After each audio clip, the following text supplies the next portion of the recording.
Tere tulemast Evari turundus- ja kommunikatsiooni podcasti Point. Minu nimi on Alar Pink, olen Tallinna Ülikooli BFM-i turunduslektor. Tänane külaline tuleb meile Atria Eestist, turundusjuht Maria Ojamaa.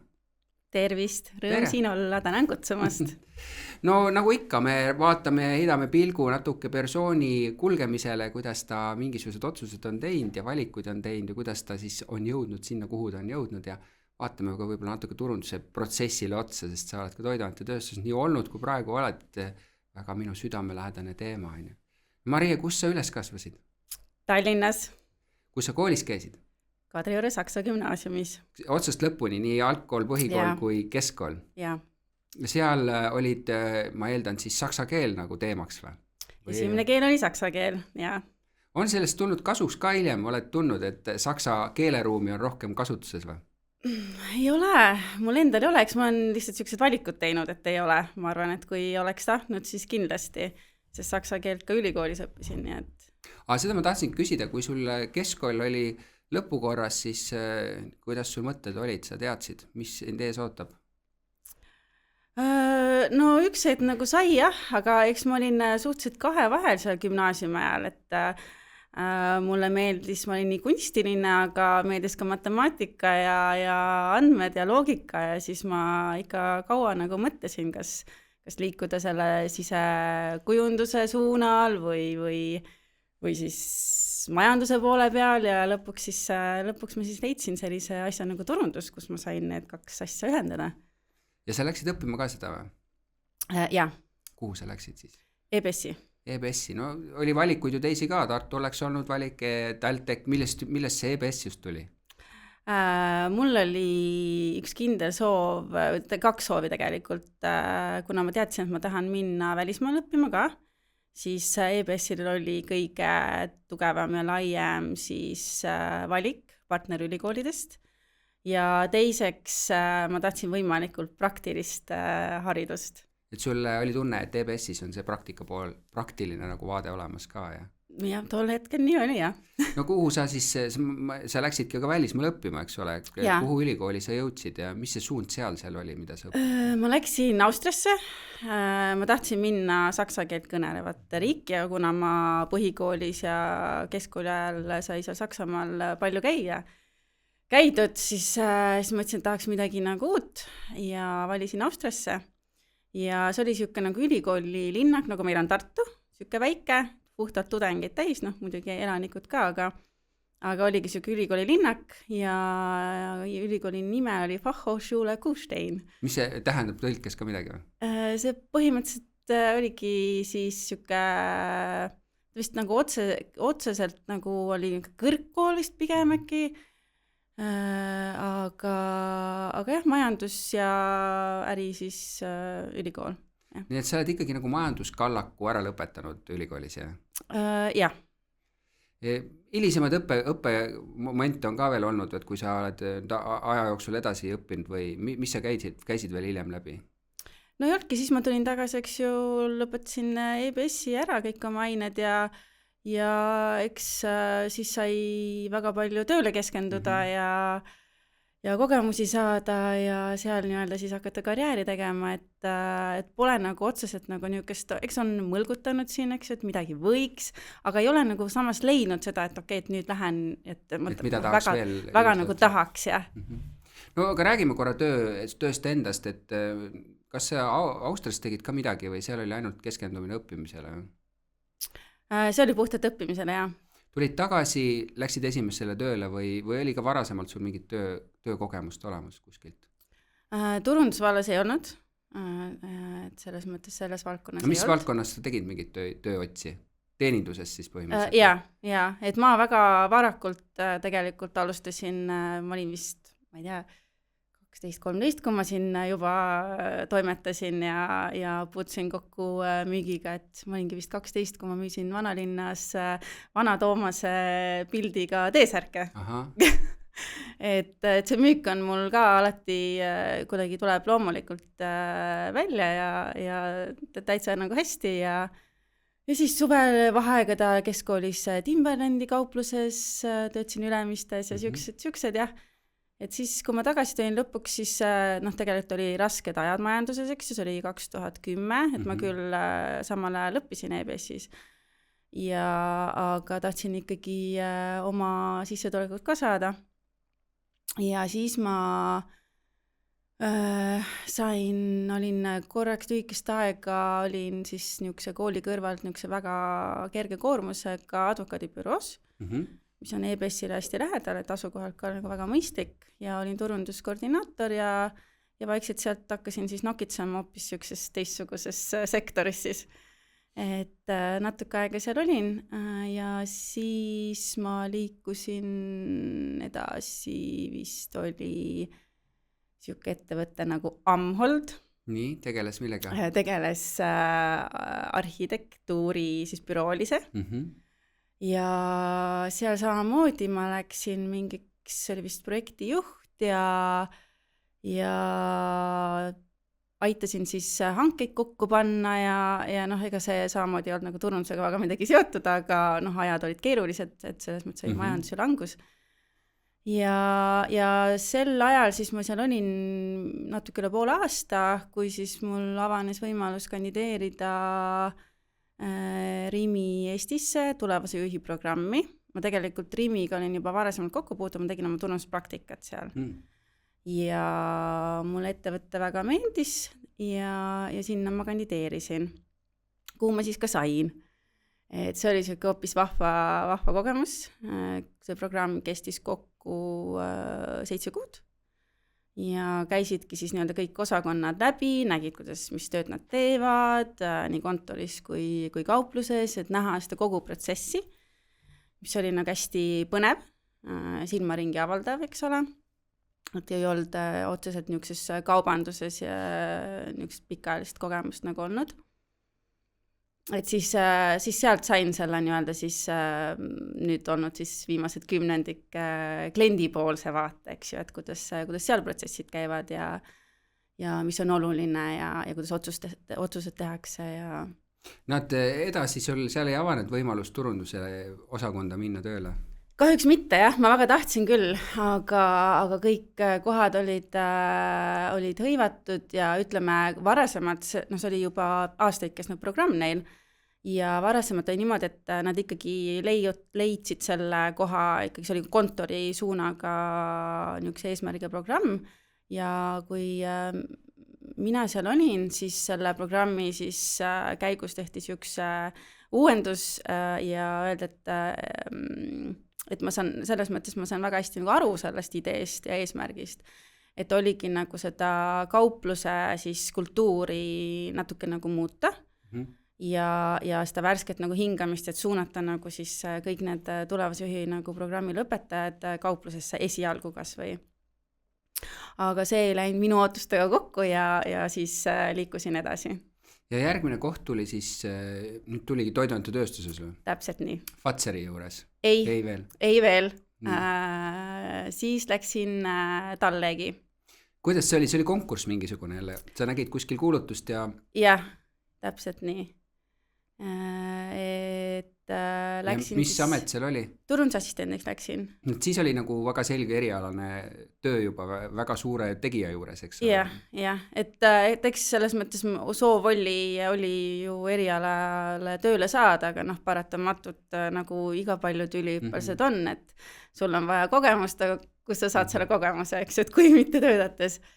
Et siis pidi nagu pusima ja vaeva nägema natukene olla hästi aktiivne, et hästi palju ma käisin tohutult ikka nende aastate jooksul tohutult vestlustel ja hästi palju saingi seda, et öeldi mulle, et me ei saanud sind nagu kogemuse või vanuse tõttu diskrimineerida, sellepärast et lihtsalt juba sellest motivatsioonikirjast ja et näha, et silm särav on nagu väga äge inimene tundub, et siis ikkagi kutsume sind vestlusele, anname selles mõttes eks ju võimalus, et kas või nagu rääkida, et sa oled nagu vaeva näinud, see on hästi positiivne, et eks need ju kogemused sealt vestlusest ka annavad hästi palju. Aga see on raske, eks ole, kui tuleb sellist kandideerimist ja siis öeldakse jälle, et ei osutunud valituks ja kuidagi see optimismi seal ikkagi hoida ja otsida, et raske. Ja on, et ma olen vist seda nagu, ma lugesin vist kokku isegi, ma vist nagu mingi natuke alla vist 50 kandideerimise tegin umbes mingi, ma ei mäleta, mis perioodi peale, aga noh, kogu selle siis majandussurutise ajal, et no aga Tallegi ise HK, mis ta on siis? Ja HK Scan jah, et oli. nagu, noh, nüüd ta on küll maagi all, aga et suur tegija, sa tegelikult sattusid väga heasse keskkonda, kus oli juba seda teadmist jube palju, millest nagu võtta, et hea koht ju alustamiseks tegelikult. Ja oli väga-väga äge oli, huvitav oli ja selles mõttes jah, et esimest korda saada seda aimu, et mis see toiduainetööstus on ja protsessid ja see tootearendus, vaat see mulle nagu, seal mul sai nagu esimene see säde lõi nagu, et see tootearendusprotsess oli nagu tohutult huvitav minu jaoks ja see mulle nagu tohutult meeldis. Et sa mõtled, et kuidas nagu nullist tehakse mingi asi, et ei ole mitte midagi ja siis on äkki see toode pakendatud ja selles ära on ju. No kui ma olen ise sind puudutanud, et minu jaoks on nagu see lihatööstus raske teema, sest ma ei suudaks seda hukkamist seal kuidagi nagu vaadata, eks ole, et noh, et tootearenduses sa pead paratamatult nagu otsast lõpuni aru saama, kust mis tükid tulevad ja nii edasi. Kuidas sina sellega hakkama said? Pigem hoidsid ennast eemale sellest osast või? No eks ma tootmises käisin, noh nii mõlemas, eks ju, Rakveres kui Tallegis. Rakveres õnneks minu kasuks oli Tapamaja töö lõppenud, kui mina sinna sattusin oma tuuriga. Et eks see ole, aga noh, paratamatult sa pead mõistma, et tegemist on tööstusega, et eks see on natuke erinev, kui sa lähed maale vanama vanasi juurde, siis seal on nüüd sul need koduloomad, et tegemist on tööstusega, et jah, noh, nii on, et see käib no ennem sa olid kanatoodetel pigem ju tarbija, et mis see sulle õpetas, kui sa nüüd nagu nägid sinna, et oot, et see kuidas kana vaadeldakse ja mis sellest nagu potentsiaalselt üldse on võimalik lõpptarbijale toota, et oli see suur nagu avastus sinu jaoks, et see on ikka päris keeruline protsess või? No selles mõttes ei olnud, aga noh, mis oli, kui mina seal töötasin, siis ikkagi sealiha oli number 1 ja väga suuresti üle. Et kanaliha ikkagi tarbimine oli väga väiksem, kui nüüd me võtame, et 15 aastat hiljem, et ikkagi see trend on väga palju muutunud. Et ei, nagu ei olnud jah, aga selles mõttes oligi nagu ka huvitavam, sellepärast, et noh, tegelikult meil oli siuke ju ettevõtte sisene konkurents juba, eks ju, et sa võitlesid turuliidriga tol ajal ja oli vaja ikkagi kanaliha müüke kasvatada ja mahtu. Mis su tööülesanded olid, kui sa sinna nagu läksid selle sama turundusspetsialisti assistent, jah. Ja mis su tööülesanded nagu igapäevast olid, kui keegi siin mõtleb, et kas nagu mõelda üldse sükste kohtade peale? Mina hallasin siis sotsiaalmeediat, kodulehte, kõik siuke admin pool. Siis tootearenduses meil oligi kolm inimest, me olime tootearendusjuht, mina ja siis turundusjuht, tootearendusjuht oli siis ja kogu siis nii-öelda otsast lõpuni, kui see toode valmis sai, etikett, pakend, kujundus, kõik see nagu siis agentuuriga suhtlemine ja ka Läti, Leedu olid samuti, et kõik, et see oli esimene ka siuke nagu Pan-Baltiku kogemus mul, eks ju, tööalase turunduse alaselt, et ka nende siis mingisugused pakendid, asjad olid ka minu õlul, et mis läksid siis nende turule samamoodi.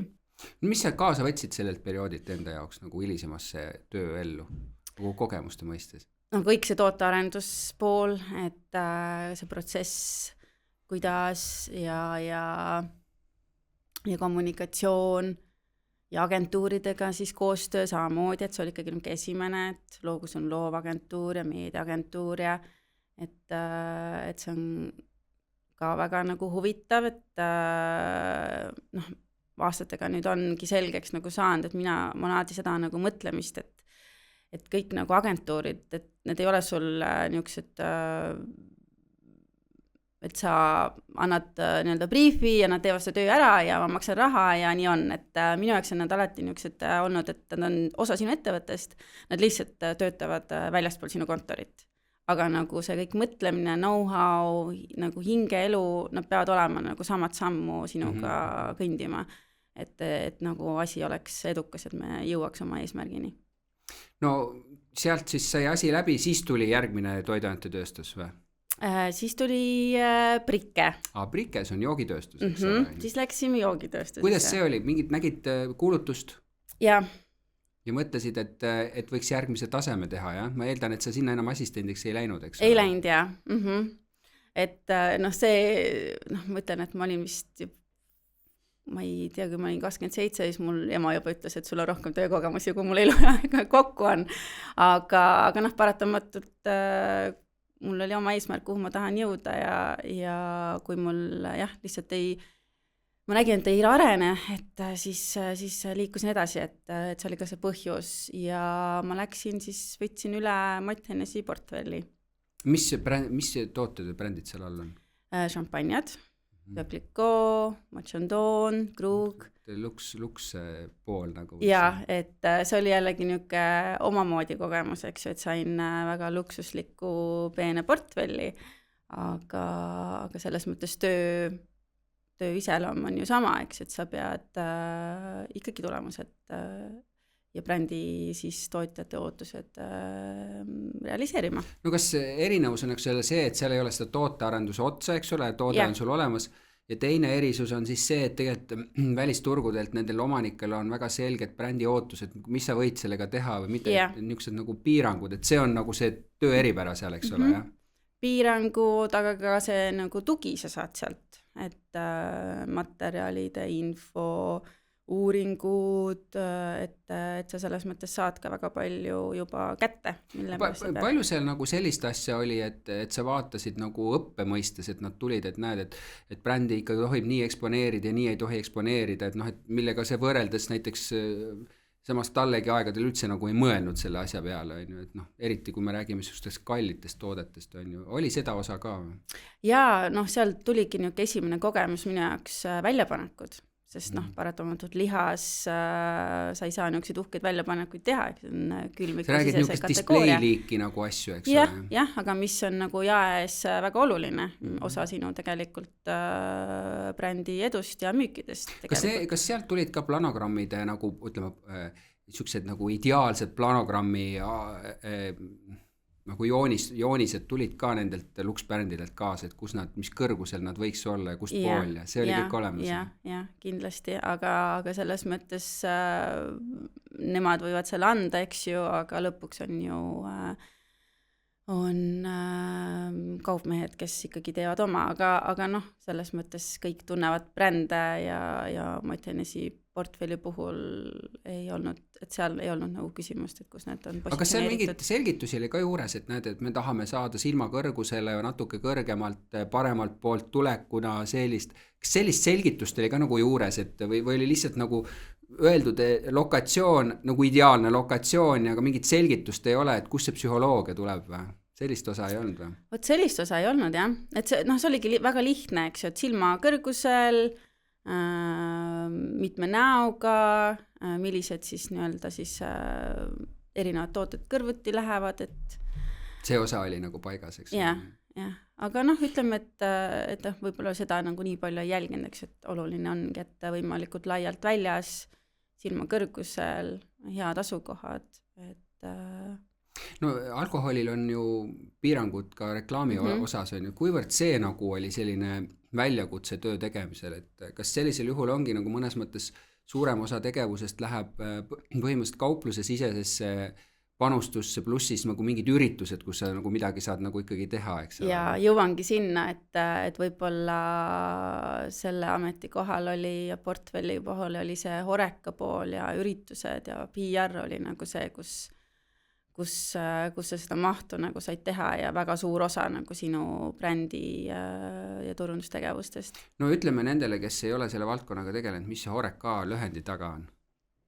Oskad sa, ma aitan sul, seal on hotell, restaurant and catering, eks ole, et kogu see seltskond, mis on siis väljaspool nagu jaekauplust, et seda see industri kasutab väga palju, aga need, kes ei ole olnud, mõtleb, mis jama see nagu on. Tõsi. No üritused ise, et ma eeldan, et nendel on ka mingisugused sellised ootused ürituste tasemetele, et kus üldse nagu võiks mingisuguseid selliseid kallimaid jooke eksponeerida, et kuidas sellega oli, mida öeldi näiteks selle kohta, et missuguseid üritusliike üldse nagu eelistada? No eks meil meil oli, et kindlad visioonid juba esinejate puhul, eks ole, et me koos siis olid väga head koostööpartnerid, kus me tegime niimoodi süstemaatiliselt, oli plaan paigas ja koostöö toimis. Et eks see baseeruski puhtalt koostööpartnerite suhetele. Aga noh, sellega asi nagu ei piirdun ikkagi kogu see, kui sa võtad ka hästi oluline, kui sa võtad GAS, et kuidas sa oled presenteeritud, kui sa asud seal riiulis ja nii edasi, siis Horekas tuleb sul ikkagi see serveerimine, eks ju, et ja kuidas sa serveerid, et see oli nagu, kus tuligi nagu see ajastus, et sa juba, kuidas sa viid lauda selle toote, et see oli nagu oma ette rituaal. Aga jah, et ikkagi koostööpartneritega ja inimsuhted, mis ikka siin elus on. Kuule, aga palju seal öeldi nagu ette brändide poolt, et kui me muidu ajame sellist nagu promotsiooni ja brändi mingisugust omavahelist suhet on ju, et näiteks nende brändide puhul ei tohi üldse teha mingit hinnapromotsiooni või protsentuaalselt näiteks öeldi, et ma ei tea, 30% maksimum, kas sellist asja ka tuli ette või sellised piiranguid nagu ei eksisteerinud väga? No see piirang tuli, et nii-öelda kust jaes siis hinnast me alla nagu ei tohi minna. No ühesõnaga nagu jah, aga ma mõtlen seda, et kui tihedalt seda võib teha nagu läbimüügi mõistes või siukseid nagu piiranguid ei olnud, et mingi protsent sa võid nagu lasta läbi hinnaalanduse ja üle selle protsendi sa ei tohi tegelikult nagu üldse teha. Selliseid piiranguid ei olnud? Ma vist ei mäleta, et nagu oleks olnud, et lõppkokkuvõttes ju sa pead leidma selle tasakaalu, et mida rohkem sa allahindusid annad, seda vähem raha sulle kätte jääb.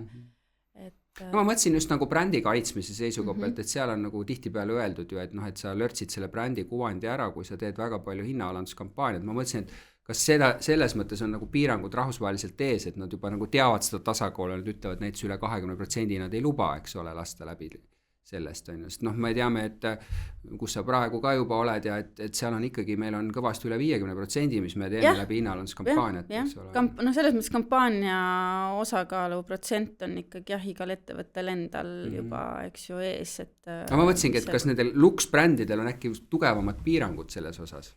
Ma ei mäleta, et oleks olnud. Et koha pealt vaadatakse, et sa tood seal raha lihtsalt ära ja nüüd ühesõnaga ütleme, et sa olid jõudnud niimoodi, et selle tallegiga sa said selle jala ukse vahele, nagu oli see, et pole kogemust, ei saa nagu on ju, siis oli nüüd sul juba kogemus nagu 2 kohast on ju. Mingi moment sa otsustasid, eks ole, et tuleks karjääris järgmine etapp teha, vaatasid konkurssid, kuidas see käis jälle otsustusprotsess? Ja oli konkurss ja siis läksin Fatserisse leivasaia, ehk siis pagari poole peale ja kategooriajuhiks. No selgita see ka ära, mis see on, kes mõtleb, et mis asi on kategooriajuht, et mis need tööülesanded või rolliülesanded seal nagu on, mida oodatakse sealt inimesed, kes sinna tuleb tööle? Põhimõtteliselt sa juhid kategooriat, kasvatad, arendad otsast lõpuni. Eks sa oled nagu selle ärijuht, võiks öelda, eks ole, sa pead tagama, et seal äris oleks piisavalt neid tooteid, mida on võimalik müüa ja et need tooted kõik mul ära ei kuku nagu müügis, eks ole. Jah, et need on õiged tooted, et need on need, mis ta tarbija tahab, soovib ja meie siis töö oli, et tootearendus suudaks selle toote selliselt arendada valmis, mis turul oleks edukas. Kuidas see struktuur seal oli, et kategooriajuhid allusid turundusjuhile, ma eeldan, eks ole, jah? Oli seal keegi peale, aga tootearendus oli kus kohas, kas turundusjuhi all või oli nagu täitsa eraldiseisvalt tootmise all või? Oli tegelikult kategooriajuhi all oli ta ja siis koostöös siis tootearendaja tegi toote valmis. Aga ma mõtlen, et tootearendajad ise olid nagu struktuuri mõistes tootmises või olid? Nad olid turunduse funktsiooni all tegelikult, jah. Nagu allusid mõnes mõttes siis turundusjuhile, eks ole, oma olemuselt või? Nii ja naa. Et me olime ikkagi väga seotud, eks, et tootearendusjuht ja turundus, et see on nagu üks kere peaks olema, et asi nagu toimiks. no vaat jah, et sa räägid seda juba iseenesest mõistetavalt, aga ma tuletan meelde 90-ndatest, kus me tulime, et need asjad ei olnud nii, et tootearendus oli 100% igal pool tootmise all ja siis oli nagu päris kõva rebimine, et see asi nagu turunduse alla saab ja noh, nüüd ta on läinud enamus niimoodi, et need tootearendusjuhid on tegelikult nagu turundusjuhi alluvustes, eks ole, ja nagu üks punt on, aga see ei olnud küll, see oli päris suur võitlus teilt toiduainetööstuses, turunduses ja tootmise vahel, et see asi niimoodi üldse nagu läheb, on ju, et teil on vedanud, ütleme, et noorem generatsioon, kes on saanud nautida seda olukorda, on ju. Jah, aga selles mõttes, et ma ühinesin Fatsariga väga keerulisel või selles muutuste rohkel ajal, kui tootmine pandi Eestis kinni, leivasaja tootmine ja kõik olis siis Läti-Leetu. No seda on nüüd ka raskem teha, eks ole, et sisuliselt sa nagu küsid allhanget, eks ole, endale, noh muidugi see ei ole, see on üks sama kontsern, aga et sellist tootearendust nagu juhtida, et noh, lihtne on käia tootmises ringi ja tekitada sealt omale ideid, mis mul üldse on võimalik teha versus kui sa kaugemalt pead seda tegema, et kas tootearendus ikkagi nagu inimesed jäid veel nagu siia ära või need ka viidi siis tootmise juurde sinna Läti-Leetu või? Sa mõtled nüüd Eesti ei. Et selles mõttes, kui see kõik kolimine nagu käis, et siis jah, nad olid seal juures, eks ju, meil tootmisjuhid ja asjad, et kõik liinid saaksid, mis võeti nagu sinna kasutusele, saaksid siis kenasti püsti ja et see kõik retseptid saaksid ilusti üle antud ja süsteemidesse ja jooksma ka. Aga ma mõtlen just hilisemas etapis, et kui oli tootearendus, kas nagu füüsiliselt tootearendajad olid veel siin Eestis või nad läksid juba tootmiste juurde kaasa Läti-Leetu või? No kõik eestlased, kõik meil keegi võetud üle. Et tootmise poole pealt ei liikunud eestlased siis Läti-Leetu. Ei, ma mõtlengi seda, et kas sul nagu, kui sa ülesande püstitusid pidid hiljem tegema, kas sa tegid juba niimoodi, et see koostöö käis pigem Läti-Leeduga, eks ole? Ma räägingi seda, et see osa on nagu ju palju raskem, et sul need inimesed ei ole enam siin.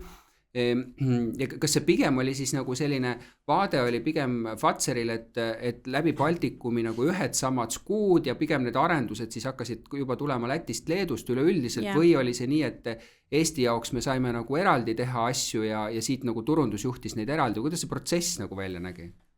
Olid niimoodi, et meil olid Pan Balticu siis tooted, et mis me nagu nägime, mis võiks toimida kõigil turul, mis on väga suur väljakutse, sa ise võid nagu ette kujutada, eks ole, et kui erinevad tegelikult on eelistused ja turud.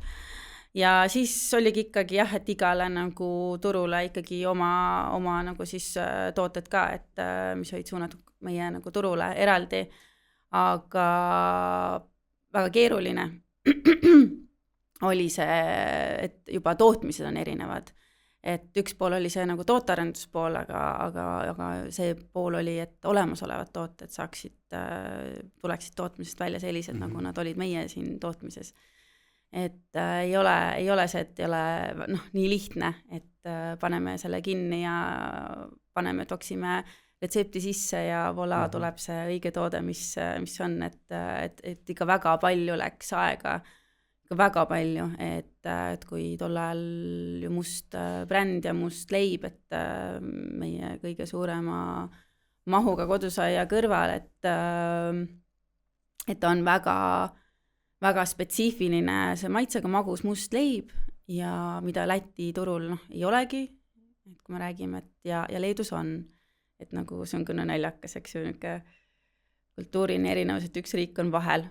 Et samamoodi, et aga see oli erinev, et mis sest, et Leedu turul oli ka oma nii-öelda nagu must leib, et magus must leib, aga see oli väljakutse ikkagi, et sellepärast, et lõpuks ju tarbijad on ju need, kes on harjunud selle kindla maitsega ja struktuuriga, et tekstuuriga ja kui see toodena ei ole see, siis me teame, mis ju juhtub. Ehk tegelikult sa oled saanud kogeda seda tehaste üleviimist, mul on ka nagu mitmest kohast seda kogemust olemas, et ma olen nõus, et see on meeletu väljakutse ja ja kõige hullem on see, et tegelikult me räägime nagu olemasolevast tootest, mis peaks niisama jooksma, ja sa peaks ju mõtlema kogu aeg uute toodete peale, et siis on nagu siuke topeltkoormus kogu organisatsioonile, et see ära teha. Et mõnes mõttes sa siis läksid organisatsiooni, kus koha peal oli veel tootmine, toimus üleminek, eks ole. No mina läksin siis, kui juba oli kinni. Kui oli juba kinni pandud ja viidi üle, on ju. Ma mõtlen seda, et kas protsessiliselt, kui sa tulid Tallegist, noh, Prikes me just rääkisime, et seal sul nagu seda tootearendusprotsessi ei olnud ja siis sa nüüd sattusid jälle tootearendusprotsessi, kas protsessid olid sarnased või erinevad? Kuidas uus toode sünnib? See lähenemine ja kõik see protsess? Totaalselt erinevad. Aga millest see erisus tuleb? Et tegelikult on ju loogika üks ja sama, et alustame nagu kliendi vaatest ja lähme edasi, et millest see erisus nagu tuli? Erinevus siis juba tuli sellest, et Fazer kuulub ju Fazer gruppi ja protsessid võeti ka üle. Et kui varem oli see ikkagi samamoodi kiire, otsused tehti kiiresti, tuli mõte, proovime, toode valmis, pakend ja tootmisesse, siis nii-öelda Baltikumi juba üksuse selle funktsiooniga tulid meil protsesse, seda bürokraatiat väga palju juurde ja siis juba nii-öelda siis hakkas ka vaikselt see ka grupi tasandil siis meil nagu ühtlustama nagu protsessid ja sealt seda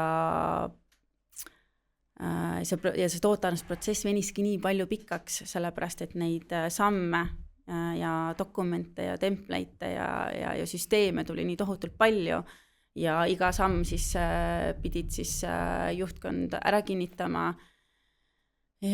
kuni siis grupi tasandile, et see protsess lihtsalt võttis tohutult palju aega, sellepärast et oligi, sa ei saanud liikuda järgmisesse nii-öelda faasi edasi selle tootega, isegi kui sul ei olnud nagu tootearendus võis seal nagu edasi liikuda taustal, aga kogu selle protsessiga sa edasi liikuda ei saanud.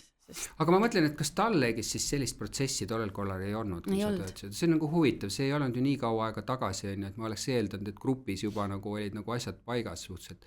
Mis see, ma eeldan, et kas ma ei teaks, nad nimetasid seal Fazeris seda, kas seal käsutati seda väravate loogikat või? Sellist nagu meetodit päris nagu ei olnud nimetatud või? Kate? Jaa, Kate ei olnud. Ütleme, et see protsess, ma arvan, et on suhteliselt sarnane, et võib-olla ei taha lihtsalt siis nagu patenditud nagu lähenemine, eks ole, on ju. Pikk see protsess siis lõpuks oli nagu ajaliselt, kui sa hakkasid uue toote idee peale mõtlema ja kui ta väravast välja läks, et kui pikaks see nagu venitati? See võis olla pool aastat kuni 1,5 aastat. See on nagu normaalne tegelikult. Täiesti normaalne. Me oleme rääkinud sellest, et tegelikult me jõuame nüüd sinna Atriasse, mul oli ju Mirjamiga kunagi see ja ma natuke imestasin, kui ta rääkis, et nendel on see ikka ad hoc, et mulle nagu ei kõlanud see üldse nagu loogilisena, aga turuliidrid, et võib-olla siis midagi nad teevad, aga et me ikkagi jõudsime ka niimoodi, et Skandinaavias on see nagu tavapärane, et me oleme 2-aastases nagu tsüklis, on ju. Eestis ma nagu ütleks, et siuke 9 kuud kuni 12 kuud on tegelikult nagu väga hea tsükkel tegelikult arenduse mõistes, kus see kõik ei pea jooksma ja kogu aeg need asjad nagu lähevad, on ju, et kõlab nagu täitsa tegelikult nagu usutavad ja kui on sul vaja täiesti uut asja teha, siis see võib ka olla 3 aastat, on ju, sa pead mingid tootmisseadmeid muretsema ja nii edasi, et see... See on nagu teine asi, aga ikkagi lihtsamad asjad... lihtsalt ongi, sa jääd lihtsalt rongist maha paratamatult, et kui sul on konkurent kõrval, kes suudab väga kiiresti ideest teostuseni ära teha, siis ta juba hõivab selle koha ära turul ja... aga seal on küsimus selles, et sa pead suutma aru saada, kuhu trendid lähevad ja et sealt tuleb ka sellest, et sa pead ju nagu suutma pikemalt ette näha, on ju. See, et miks me reageerime niimoodi, on see, et me tegelikult ei ole suutnud ette näha, et midagi nagu on juhtunud, eks ole, kas tarbijate eelistuses või maailmas tuleb, et selleks on need toorainete ja igaste lisandite pakkujad, kes nagu reeglina seda laua peale toovad, et eks see nagu süsteem on nii välja nagu kujunenud või ma ei tea. On jah. Ma ka lihtsalt mõtlesin, et miks ma puudutasin seda tootearendust, kui sa ütlesid Fazeris, et see juba liikus tegelikult Lätti, Leetu, et see on nagu veider situatsioon, ma ütlen, et paljult ju tuleb see nagu teadmine, kuidas asju teha, kui sa nagu liigud tootmises kaasas nende tootmisinimestega, koos selle tootearendajaga, on ju, et sa ise ju vaatad, mis seal nagu toimub, kuidas toimub ja kui see nüüd viiakse ära, ma ei tea, kuidas see üldse nagu välja näeb, on ju, siis sa oled natuke nagu siuke allhanke tellija, noh, mida ma olen ka teinud, et mul on Austrias kuskil tehas, on ju, ja ma ütlen, et ma tahan siukseid maitseid, nad midagi teevad, see omakorda venitab tohutult protsessi minu meelest, on ju. Kuidas teie sellega nagu hakkama saite, kui need tootmised juba nagu nii kaugel on? Hästi tihe koostöö peab olema ja suhtlus peab olema. Ma mõtlen, et kas sa füüsiliselt käisid ka nagu palju kohal või ei käinud või? Ja, ütleme, noh, mitte nüüd väga, aga ütleme üle kuu ongi siis oli ära. See on ikka piisavalt juba selline. Et Läti, Leedus, aga noh, näidiste saatmine, et kõik see nagu protsess on ikkagi noh, kiire, eks ju, et see ongi infovahetus ja aga jah, see väljakutse oli see, et ühe jaoks tähendab juba, kui võtame pehmus ühe turu jaoks ja teise turu jaoks on see hoopis midagi muud. Et nagu hästi selgeks teha, et ongi magus või soolasus või pehmus või poorsus, eks, et noh, et seda on poole lihtsam teha siin oma turul, kes samamoodi tunneb turgu, tarbib siin samal turul, kui inimesed, kes tegelikult ise elavad hoopis ja on teise turu. Kuule, aga mis su retsept sellele, mitte retsept, aga lähenemine on, et kui pead otsustama teise turu jaoks, noh, teil oli seal kohapeal nagu inimesed olemas, aga põhimõtteliselt, kui sa pead nagu vaatama seda samat pehmuse või muud asja, kuidas seda üldse lahendada, et noh, et sul on enda tarbija tunnetus olemas, aga teiste oma ei ole, et kuidas seda lahendada üldse? Kes siukses situatsioonis on ja peaks lahendama neid? No sellisel varan nagu positsioonil selles mõttes sa pead võitlema oma tarbijate eelistuste ja toodete eest, et see on nagu tegelikult nagu hästi suur osa, sellepärast, et kui sa ei saa seda toodet ja sa tood selle turule aga see ei ole see, mis sa nagu tahtsid, siis ega pikka elu iga sellel tootel ei ole, sest sa tead, et lihtsalt tarbijad ei osta seda sellepärast, et sellel ei ole neid tunnuseid või maitseeelistusi, mis pidi olema. Et võidelda lõpuni, aga ütleme, kui me räägime niisugusest Baltiku toodetest, eks ju, et kui samamoodi see surve nagu tuleb, eks ju, et meil on vaja mahtu taha, eks ju, et siis sa peadki olema nagu realist, ja väga aus, et selles mõttes, et me näeme juba, et see toode ei ole nagu Eesti maitsetele ja Eesti tarbijatele nagu eelistatud ja ega see maht siis on ka täpselt selline, et see on lihtsalt jääb nišiks. Kuidas sina, noh jällegi, sul jälle päris pikk kogemus juba, kuidas sa nagu aru said, et toode hakkab müüma või toode ei hakka müüma, kui sa selles etapis oled, et alles välja töötada meeskonnaga seda? No ongi, turu tarbijate eelistuste, trendide mõistmine, eks on see ka see sisetunne. No see on see, et sa nagu paned enda jaoks paika, missugust toodet peaks üldse arendama, eks ole, noh, et kategoorias seal, mis iganes, on ta siis, eks ole, mingi koorikleib või on seal rohkem nisu või rohkem rukkist, mis iganes, eks ole. Suurust, et sa paned selle paika, aga nüüd ütleme, et selles protsessis, kui seda nagu välja töötatakse, et kuidas aru saada, et see läheb või see ei lähe? Puhtalt maitse ja välimuse tekstuuri, et tootelt sa saad juba aru. Ma mõtlen nagu seda, vaata, et noh, et sul on lihtne otsustada, kui sa teed ise endale toodet. No valdavalt me ikkagi alati ei tee ise endale, meil on kas noorematele või lihtsalt võib juhtuda, et me jääme sinna või vanematele. See tähendab, et tegelikult sa ei saa nagu mõelda ju ise enda maitse eelistuse peale, aga ma seda nagu mõtlengi, et te olete nüüd nagu seltskond koos, teil on siin need laua peal need erinevad versioonid, mis su kogemus on, kuidas leida see õige sealt üles? On kõik see eeltöö on tehtud, ma olen nõus sellega. Ütleme niimoodi, ongi, et sa lõpuks nagu teed oma isikliku valiku, eks ju ära nii-öelda, kogu meeskond, et selles mõttes ei olnud kogu see tootarnus ka ei olnud, et alati nagu mina proovisin, et meil oli müük, meil oli nagu terve põhimõtteliselt kontor, ka maguse tiim, eks ju, et kaasasime, et saada nagu võimalikult laia siis tagasisidet, no seal lõppfaasis juba. Ja me tegime ka seda, et me kasutasime ka siis meie agentuuride, kui nagu siis no see on nagu laiendatud seltskonda, eks ole, aga mingid assessorite koolitusi ei teinud enda jaoks, et aru saada, kellel maitsemeeled nagu rohkem välja arenenud kui teistel ja et kuidas neid asju hinnata või? Ei teinud, polnud nagu sükest vajadust olnud. ja see on huvitav selles mõttes, et see on ka tööstustel erinev, noh ma tean, Kalevil on juba algusest peale see väga selgelt, sest seal on ikkagi, osad tunnevad nagu maitsenüansse oluliselt paremini kui teisi ja neid õpetatakse siis rohkem välja, eks ole. Ja ma arvan, et see oleneb ka kategooriast. Võib-olla. See on nagu leivasaia eripära, et seal on nagu teatud nii-öelda siis need tunnused, mis tarbija otsib. Sa mõtlesid seda samad pehmust,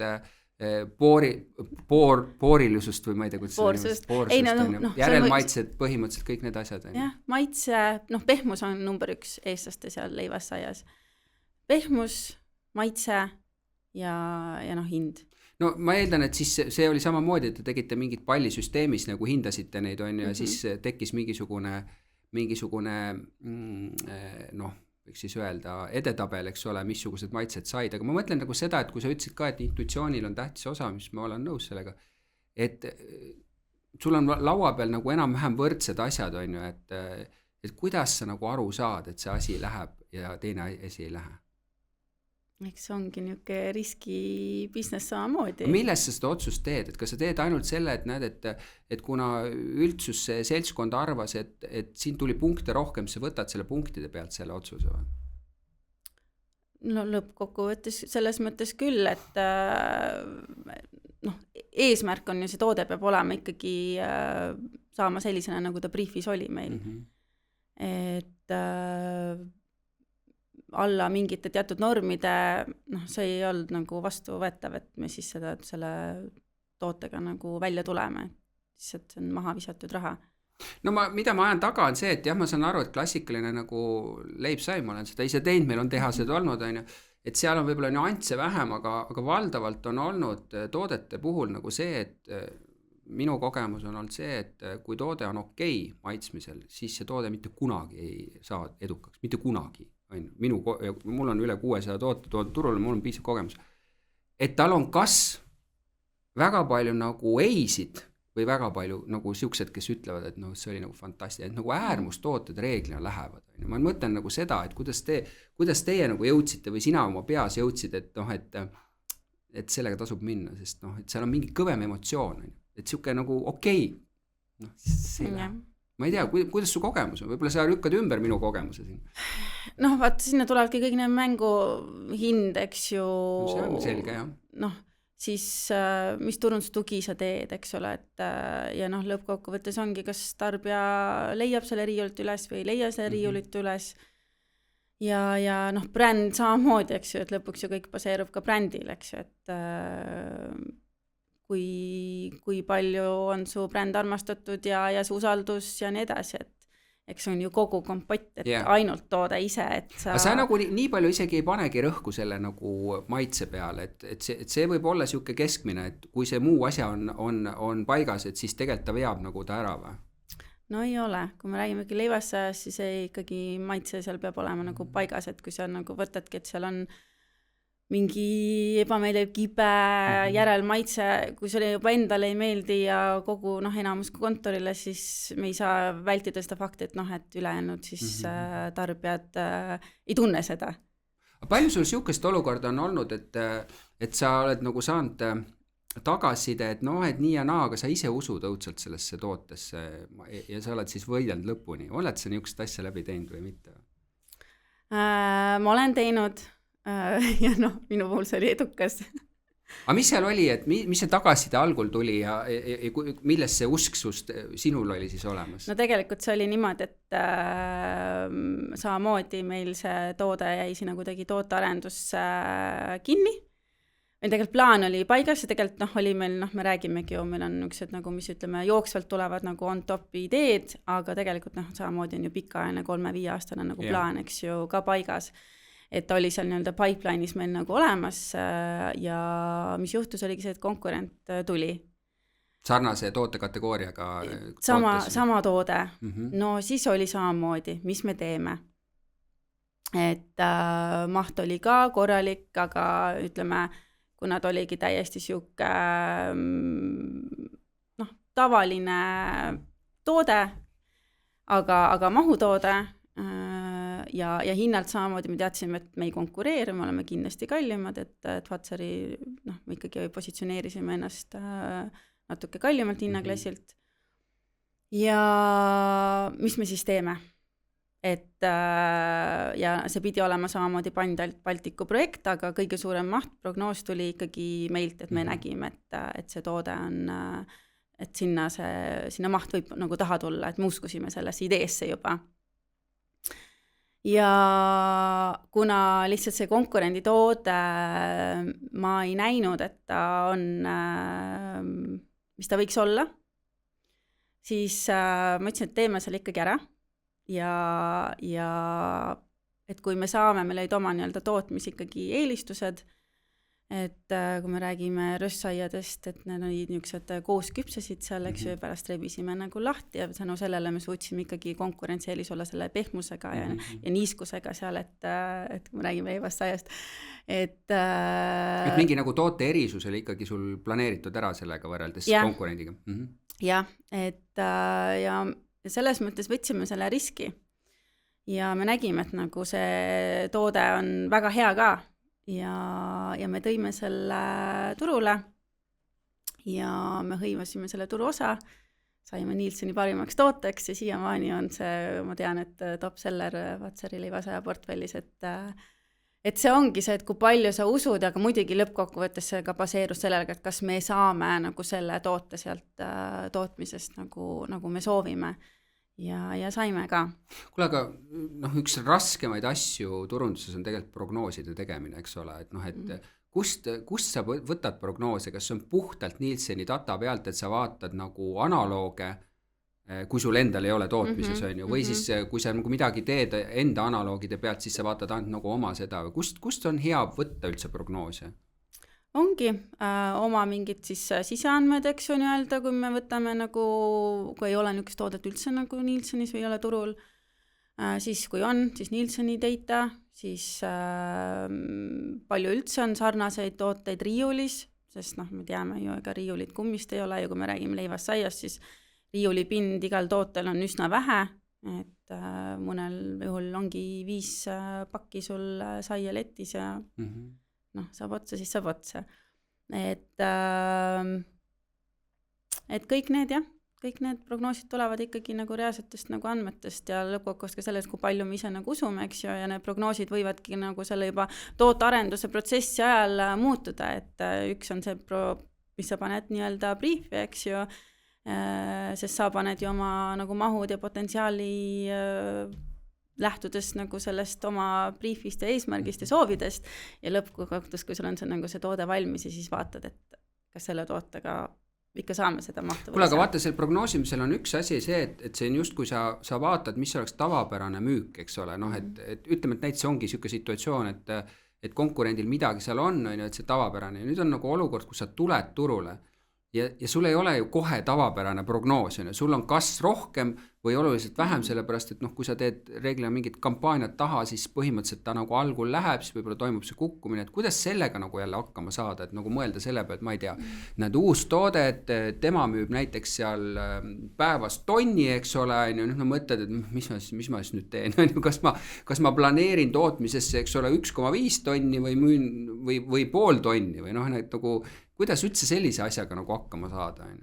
No esiteks, Fatsers, kui me räägime, siis on ikkagi iga tootega mingisugune miinimummaht. Mis tuleb tootmisvõimsusest, eks ole, vahetusest. Mis on üldse nagu kasumlik üldse nagu toota, eks ju, ja ka nii-öelda see toote ise ka oleneb, mis see maht on, kui palju sa nagu toodad seda nii-öelda batchina, et see oleneb ka, kuidas sul toode siis seal lõpuks on, et kui on nagu see tootmismaht nii väike, siis see toode võibki juba seal tootmiskäigus nagu ei ole nagu enam see, mis ta oli suuremate koguste juures.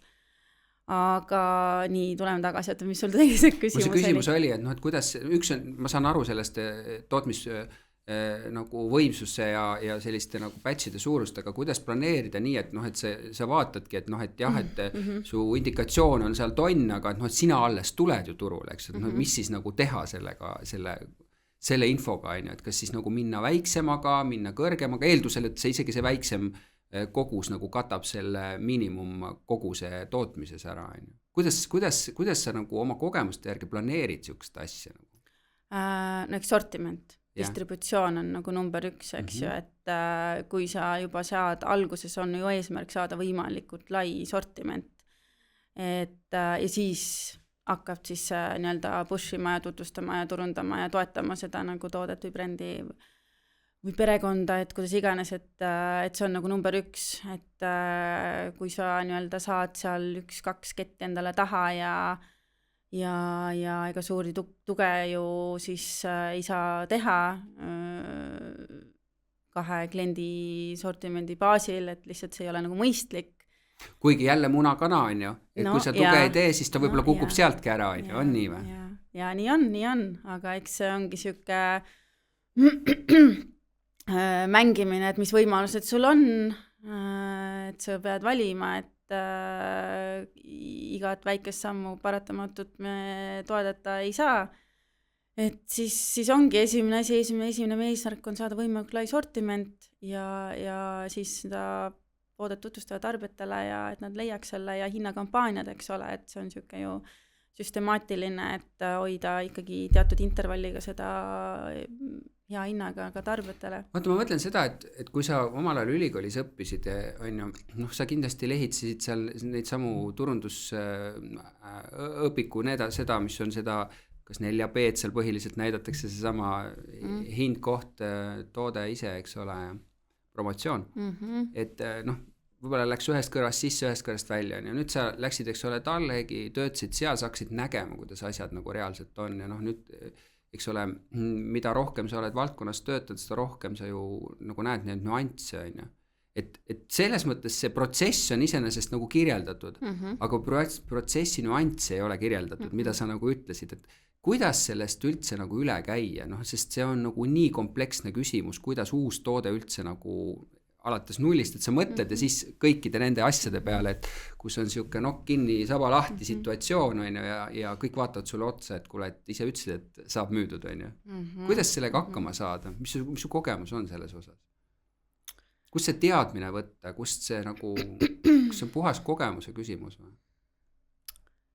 Ongi andmed, kogemus, sisetunne, et kõik need kokku, trendid, et eks see, noh, ma arvan, et see ongi selle toiduainetööstuse nagu võlu, et sa ei saa nagu mõelda niimoodi, et see toimis selle peale, et ma teen samamoodi teisega, ei. Ja see tulemus on hoopis teine, eks ju, et sa pead ikkagi muutustega ise nagu kaasa minema, sa pead tunnetama, sa pead andmeid oskama nagu, eks ju, mõõta ja kasutada ja et see on nagu eraldi teema, eks. Et ja noh, kui me võtame Eesti turgu, eks ju, me teame, et 10-st üks toode jääb, eks ju, elama kategooriast niimoodi laialt, eks ju, et rahvli, et aga samas need uued tooted on paratamatult need, mis nii-öelda kasvatavad seda kategooriat, eks ju, et olemasolevate portfelli toodetega sa seda natuke saad muidugi mahtu kasvatada, aga ütleme, Eesti tarbijada tahab ikkagi seda uudsust kogu aeg seal leida, et Kas teil oli ka mingi väga konkreetne suhtarv selles osas, et kui palju uusi tooteid peab iga aasta nagu peale kasvatama või lansseerima protsentuaalselt nagu olemasoleval portfelli või sellist asja ei olnud?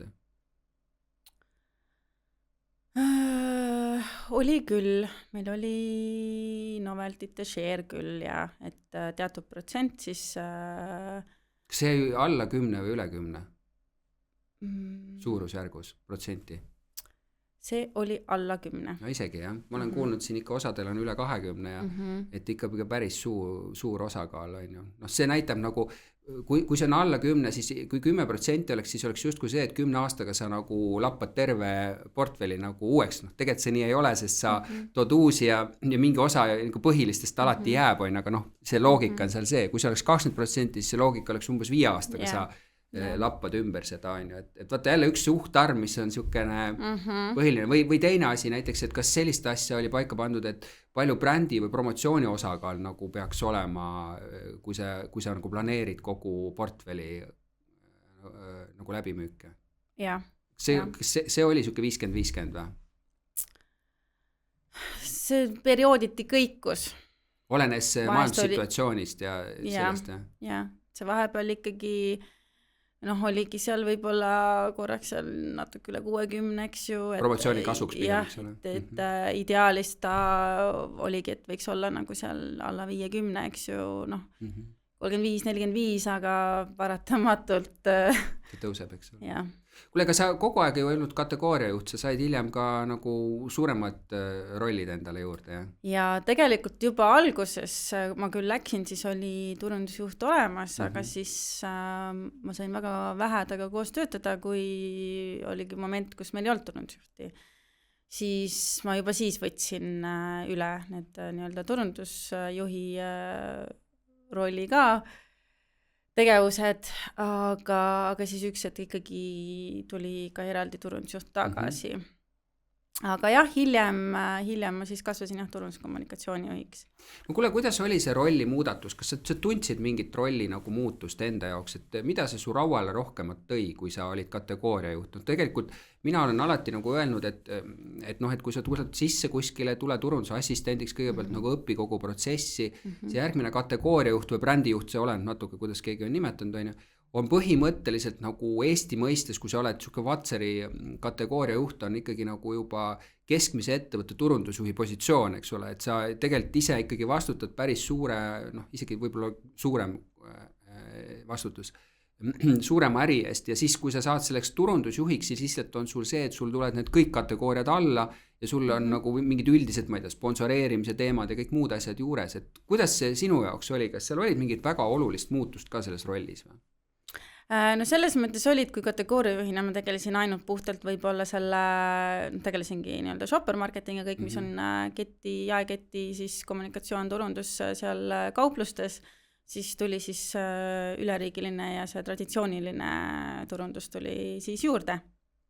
Kas sa olid sellel hetkel valmis sisemiselt selleks või oli, mõni satub nagu liiga vara mingisse rolli ja siis vaatad, ma ei tea, kuidas ma siin hakkama saan või oli sul nagu tunne oli tugev, kui sa võtsid selle positsiooni vastu? Jaa, sellepärast, et ka hiljem oli siis samamoodi, ma olin jälle positsioonis, kus ma jälle olin üksi ja siis jällegi võtsin, ja siis juba tunduski, et loogiline samm, et aga ma mõtlen, et kui sul siis on nii, et vaata, kui muidu on see, kuigi sa ütlesid, vahepeal ei olnud teil kedagi, aga kui sa oled kategooria juht, siis sa mõnes mõttes saad arutada mitte ainult teiste kategooria juhtidega, aga sa lähed siis ka selle nagu oma juhi juurde ja temal on oma kogemuste pagas ja te arutate, et kuidas oleks õige viis, siis mingi moment oled sina see inimene, kelle juurde tullakse ja arutatakse, et kuidas sellega hakkama saada, sest siis on juba põhimõtteliselt see lõppvastutus ongi sinul, muidu sa teed sihukest jagatud vastutust nagu.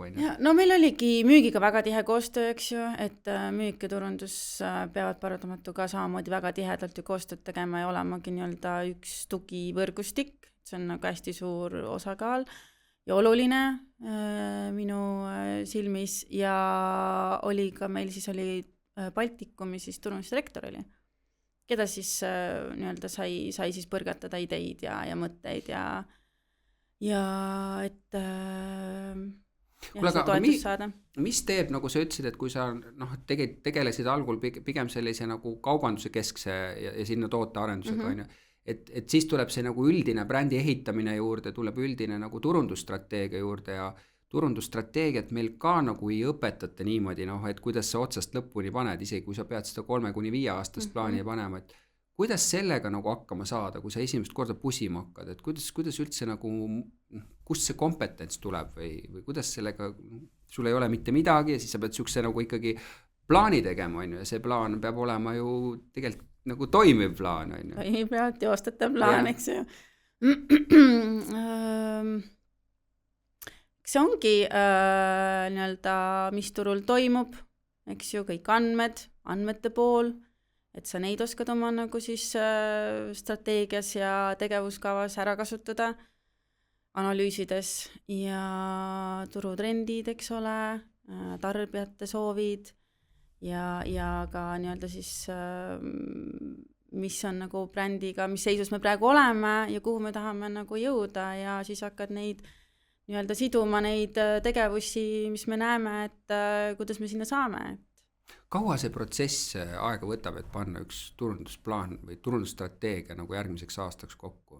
sinu nagu kogemuse järgi? Et sa alustad millalgi, no see ei ole nii, et sa nädalaga selle valmis teed. Ei ole, see on ikka kuude küsimus, et lõppkokkuvõttes ju ka kõik algab ka sul eelarvest, eks ole, ja siis sellele eelarvele siis ehitad ju vastavalt selle tegevusplaani. Et juba see eelarvestamine, brändiplaanide tegemine, üldine ja kuni siis läheb kuude lõikes, eks ju välja, et see on ikkagi süke Vatsaris oli see süke 3 kuud.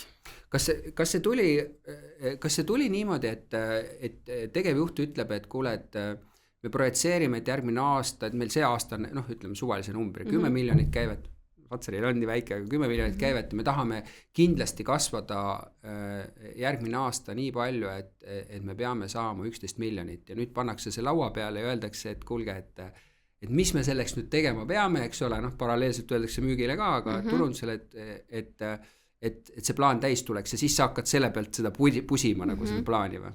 On umbes see lähenemine selline või?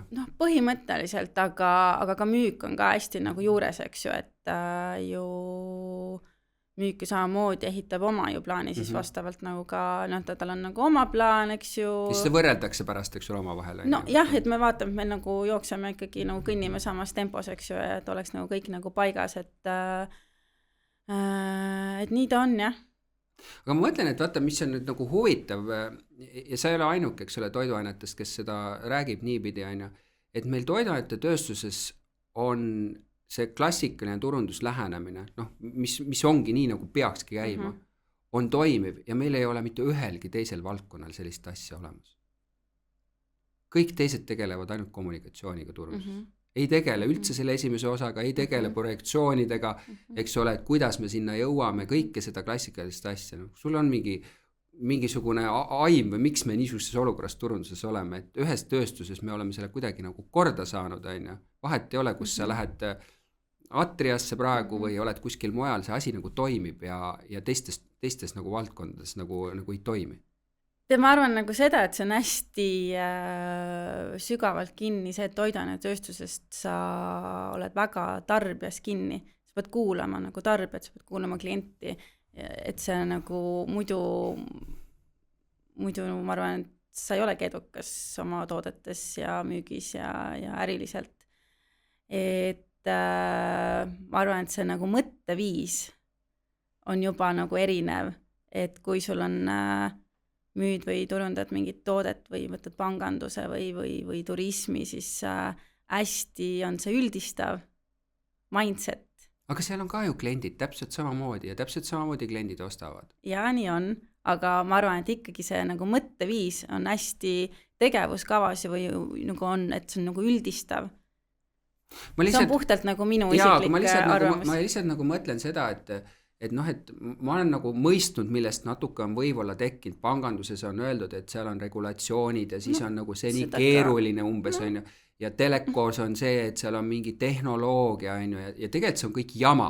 Et see on lihtsalt nagu läinud mingi moment ja siis mingi moment turundus ei ole võtnud seda üles. Et vaata, ma ütlesin, et kui ma 90-ndatel, 2000-ndatel, eks ole, alguses toiduainetes, et seal oli see võitlus tegelikult täpselt samamoodi, et tegelikult varem oli nii, et tootmine ise ütles, et me teeme sellise toote, et saage hakkama või ei saa hakkama. See on täpselt samamoodi, nagu sul panganduses ütleks regulaatorid, et ei, et sellist toote ja kõik on ju, või et telkos ütleb, et ei, et meil tehnoloogiliselt me teeme sellise asja ja kõik on ju. Ja me võitlesime ära toiduainete tehnoloogias ja me ütlesime, et ei, et kui meie alla ei tule see esimene ots, et siis ei ole võimalik mitte midagi teha.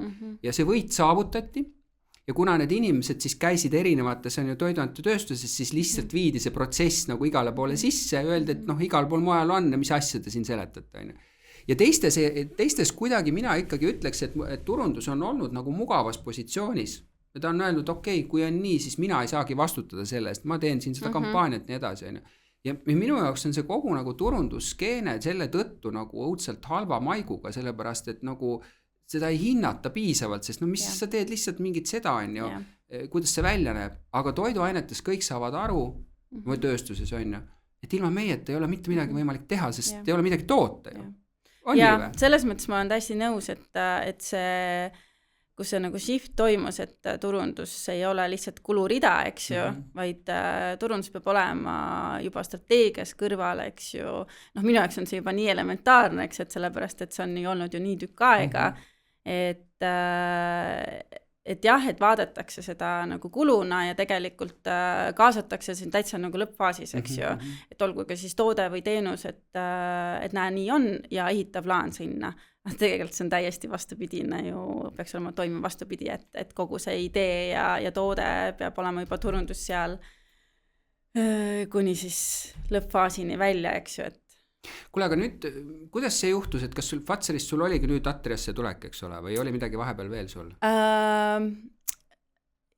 Vahepeal oli, aga see oli siuke, mul on kogu aeg olnud see nagu ikka, kui sa oled nii-öelda kliendi poole peal, kus sa räägid nagu agentuuridest, eks ju, ma olen olnud nagu see uudisima, et noh, et kunagi tahaks, ma alati nagu mõtlesin, et kunagi tahaks näha seda agentuuri elu ka. Ja kuna mul lihtsalt tol hetkel mõtlesin, et nüüd kui ma lähen, et siis ma enam toiduainetööstus ei taha, et enam ei taha, nüüd tahaks midagi uut. Sellepärast see pidev nagu sarnane uue asja toomine, vana parendamine, kogu aeg kampaania, et see on siuke nagu ratas, eks ole. Ja siis ma mõtlesin, et ma tahaks nagu, täiesti nagu mul oli tol hetkel, just ka, et palju töötanud, teinud, et võtsin vaja nagu alguses täiesti maha, eks ju, et mõtlesin ka üldse, et mida nagu ma tahan, siis kuhu ma liigun ja nii edasi, ja eks siis siin sai väga palju erinevates sektorites vestelda ja uurida ja et leida siis see minu jaoks järgmine koht. Aga siis selle käigus tekkiski niuke hea võimalus minna loovagentuuri poole peale ja vaadata, mis see endaga toob, nii et ma ühinesin La Ecuadori siis meeskonnaga niisugusel positsioonil nagu kliendisuhete juht, ehk siis juba see nii-öelda see koht mulle väga sümpatiseeris, et taheti, mis selle eesmärk oligi, et taheti nii-öelda siis niisugust vahelüli kliendi ja agentuuri inimeste, loovi inimeste vahel, et paratamatult seal on nagu siuke väga palju, mis sa näed ikkagi, et neid hõõrdumisi või mitte üksteise mõistmist, või et nagu tõlgendaks seda nagu hingeelu siis kliendi poole pealt. Aga kas see oli nagu projekti juhtimine või oli ta nagu projekti juhtide peal või kuidas see positsioon nagu oli, et tavaliselt projekti juht on ju see, kes nagu hoiab neid suhteid. Aga ma olingi siis seal nii-öelda kõrval, toetasin, suhtlesin, siis ka loovinimestega nii-öelda, ma alati ütlen hästi palju, et see initsiatiiv, eks ju, et kus sul ongi see, et ma ütlen, et agentuur ei ole sul lihtsalt see, et klient ütleb nii, seda tean ja ma teen, aga samamoodi nagu ma mõtlen mingeid tegevusi, aktiviteete, siis samamoodi ma ootan, et mul see väline nii-öelda väline partner samamoodi nagu mõtleb, eks ju, et kuule, meil mõtleb kaasa nagu meie nagu brändiga, siis teie brändiga, eks ju, et kui te tahate, see on ju lõpuks, kui meie oleme edukad, olete teie edukad, eks ju, et seda initsiatiivi nagu üles näidata ja siis samamoodi siis seal loovinimestega, eks ju,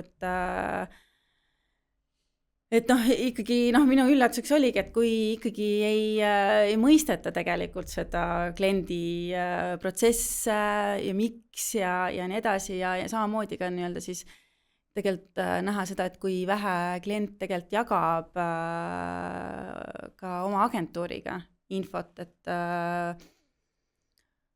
mina ei näe seda, et ma hoian seda infot enda käes, et ma ja siis nii-öelda või jagan infot mingis maani või vähe ja siis ootan tegelikult nagu, et see oleks see tulemus nagu eks see on usalduse küsimus ja jälle Eesti väiksuse küsimus ja natuke kardetakse, et võib-olla kui nagu lõpetatakse koostöö, et siis on liiga palju infot seal teisel pool ja nii edasi, eks see on jällegi siuke nagu siis sa ei saagi sealt ringist nagu välja, aga ta on niimoodi, on ju. Et see on samamoodi niisugused üks nendest riskidest, eks äririskidest sul igas kohas on sul omad riskid.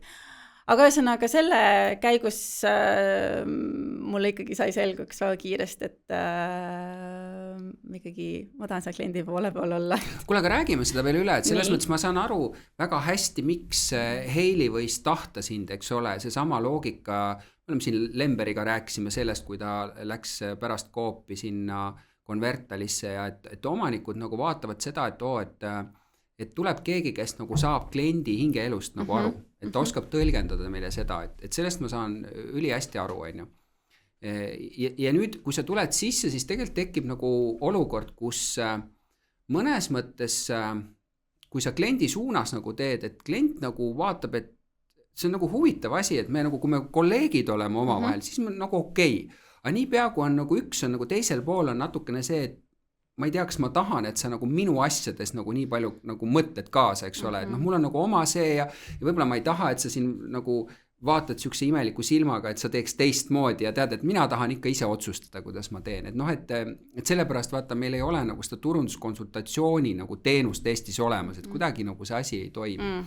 Et see on nagu üks asi, et sa nagu enam nagu ei ole nendega ka ja samas omanikul on nagu ootus, et sa ju tegelikult tead ja kuidas nagu suga ei suhelda ja nii edasi. Ja nüüd teine, mis on see osa, et sa ütlesid, vaata, et ka, et agentuuri inimesed justkui nagu üldse ei adu seda, et mis see kliendi nagu vaade on.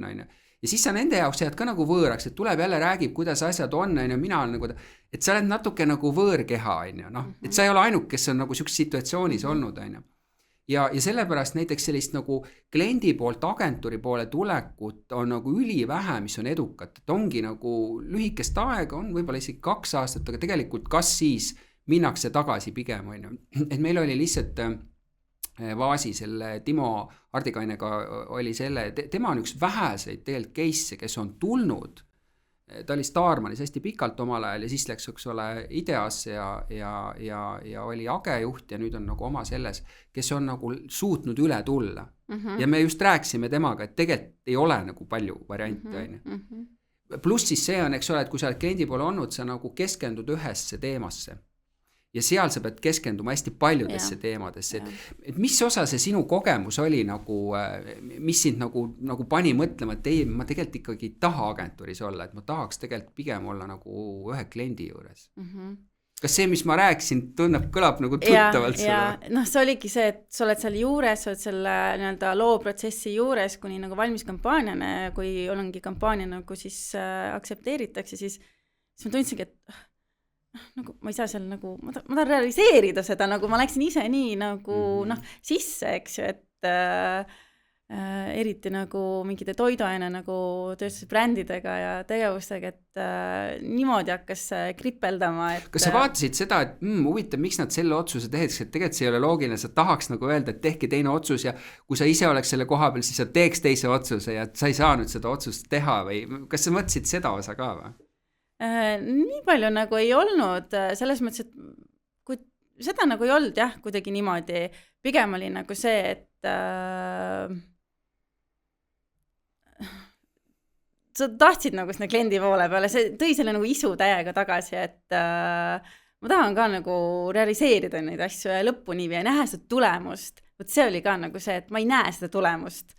Et nad tulevad sisse, saavad asja ära ja kaovad, eks ole. Jah, aga mis see nagu, see oli kampaania on ära, et ma tahan nagu seda, kuidas see siis õnnestust nüüd nagu, et ühesõnaga jah, et see sai nagu selleks, et ikkagi ma tahan investeerida ja muidugi see, et ikkagi nagu sa mainisid, see laveerimine nagu erinevate brändide vahel, eks või klientide vahel, et see on ikkagi noh, minu silmis ikka, et sul peab olema ikkagi eelistus nagu, et mul siis sai selgeks, et ikkagi ma olen selle ühe brändi inimene. Aga ma mõtlen, et kui sa ütlesid algul, eks ole, et sa nagu tahad, et agentuur on nagu üks osa sinu meeskonnast, mis on nagu loogiline, on ju. Ja samas, kui sa nüüd agentuuri pooled oled, on ju, siis sa näed, kui paljude klientide teemade vahel nad žonglöörivad ja kui vähe neil tegelikult on seda võimekust minna sisse, võib-olla ajalise nagu piiranguna, aga ka võib-olla sellega, et neil ei olegi väga tahet nagu lõpuni aru saada, eks ole, nad võib-olla ei saagi seda aru, on ju. Kas see on pannud sul ümber hindama natukene seda niisugust, kuidas agentuuridega koos töötada ja mida sealt üldse oleks noh, nagu mõistlik oodata ja mida nagu, noh, mis on natuke idealistlik nagu lähenemine?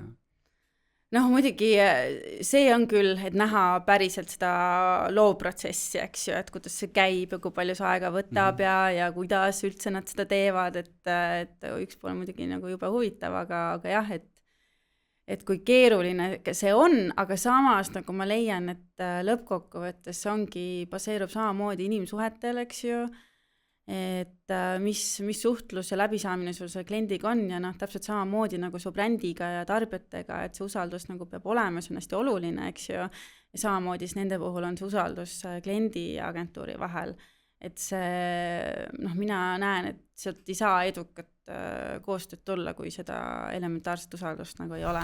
No sellest ma saan aru, aga ma mõtlen sellist asja, et noh, et võib-olla ongi see mõte selles, et noh, et meil ei ole mõtet oodata, et nad nagu turundusprotsessi tulevad kaasa rääkima, eks ole, et mõnes mõttes me ostamegi ju seda kommunikatsiooni osa ainult, on ju, ja kui me briefime ära konkreetselt asjad, meil on sellised otsused tehtud, on ju, me tahaks, on ju, saada tegelikult seda maksimum tähelepanu, et that's about it, ja nemad peaks siis olema põhimõtteliselt see kliendi loomingulise nagu noh, lähenemise tõlgendaja, eks ole, selles kanalis. Mu loogika oleks nagu umbes seal, et siis oleks võib-olla see kõige nagu normaalsem suhe, et nad ei panusta liiga palju aega, et tulla ja mõtelda suga kaasa, kuidas seda toodet teha, kus neil kompetents puudub, on ju, ja nad pigem tulevadki sinna osasse, kus see kommunikatsiooniprotsess siis on või?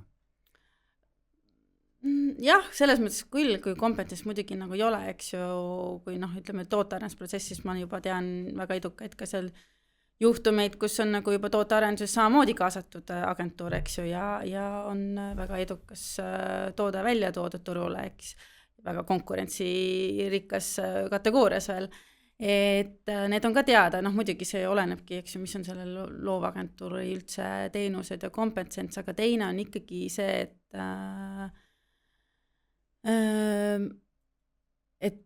noh, mina näen, et võimalikult palju infot ja andmeid saada, et ikkagi oleks maksimaalne see kampaania tulemus samamoodi.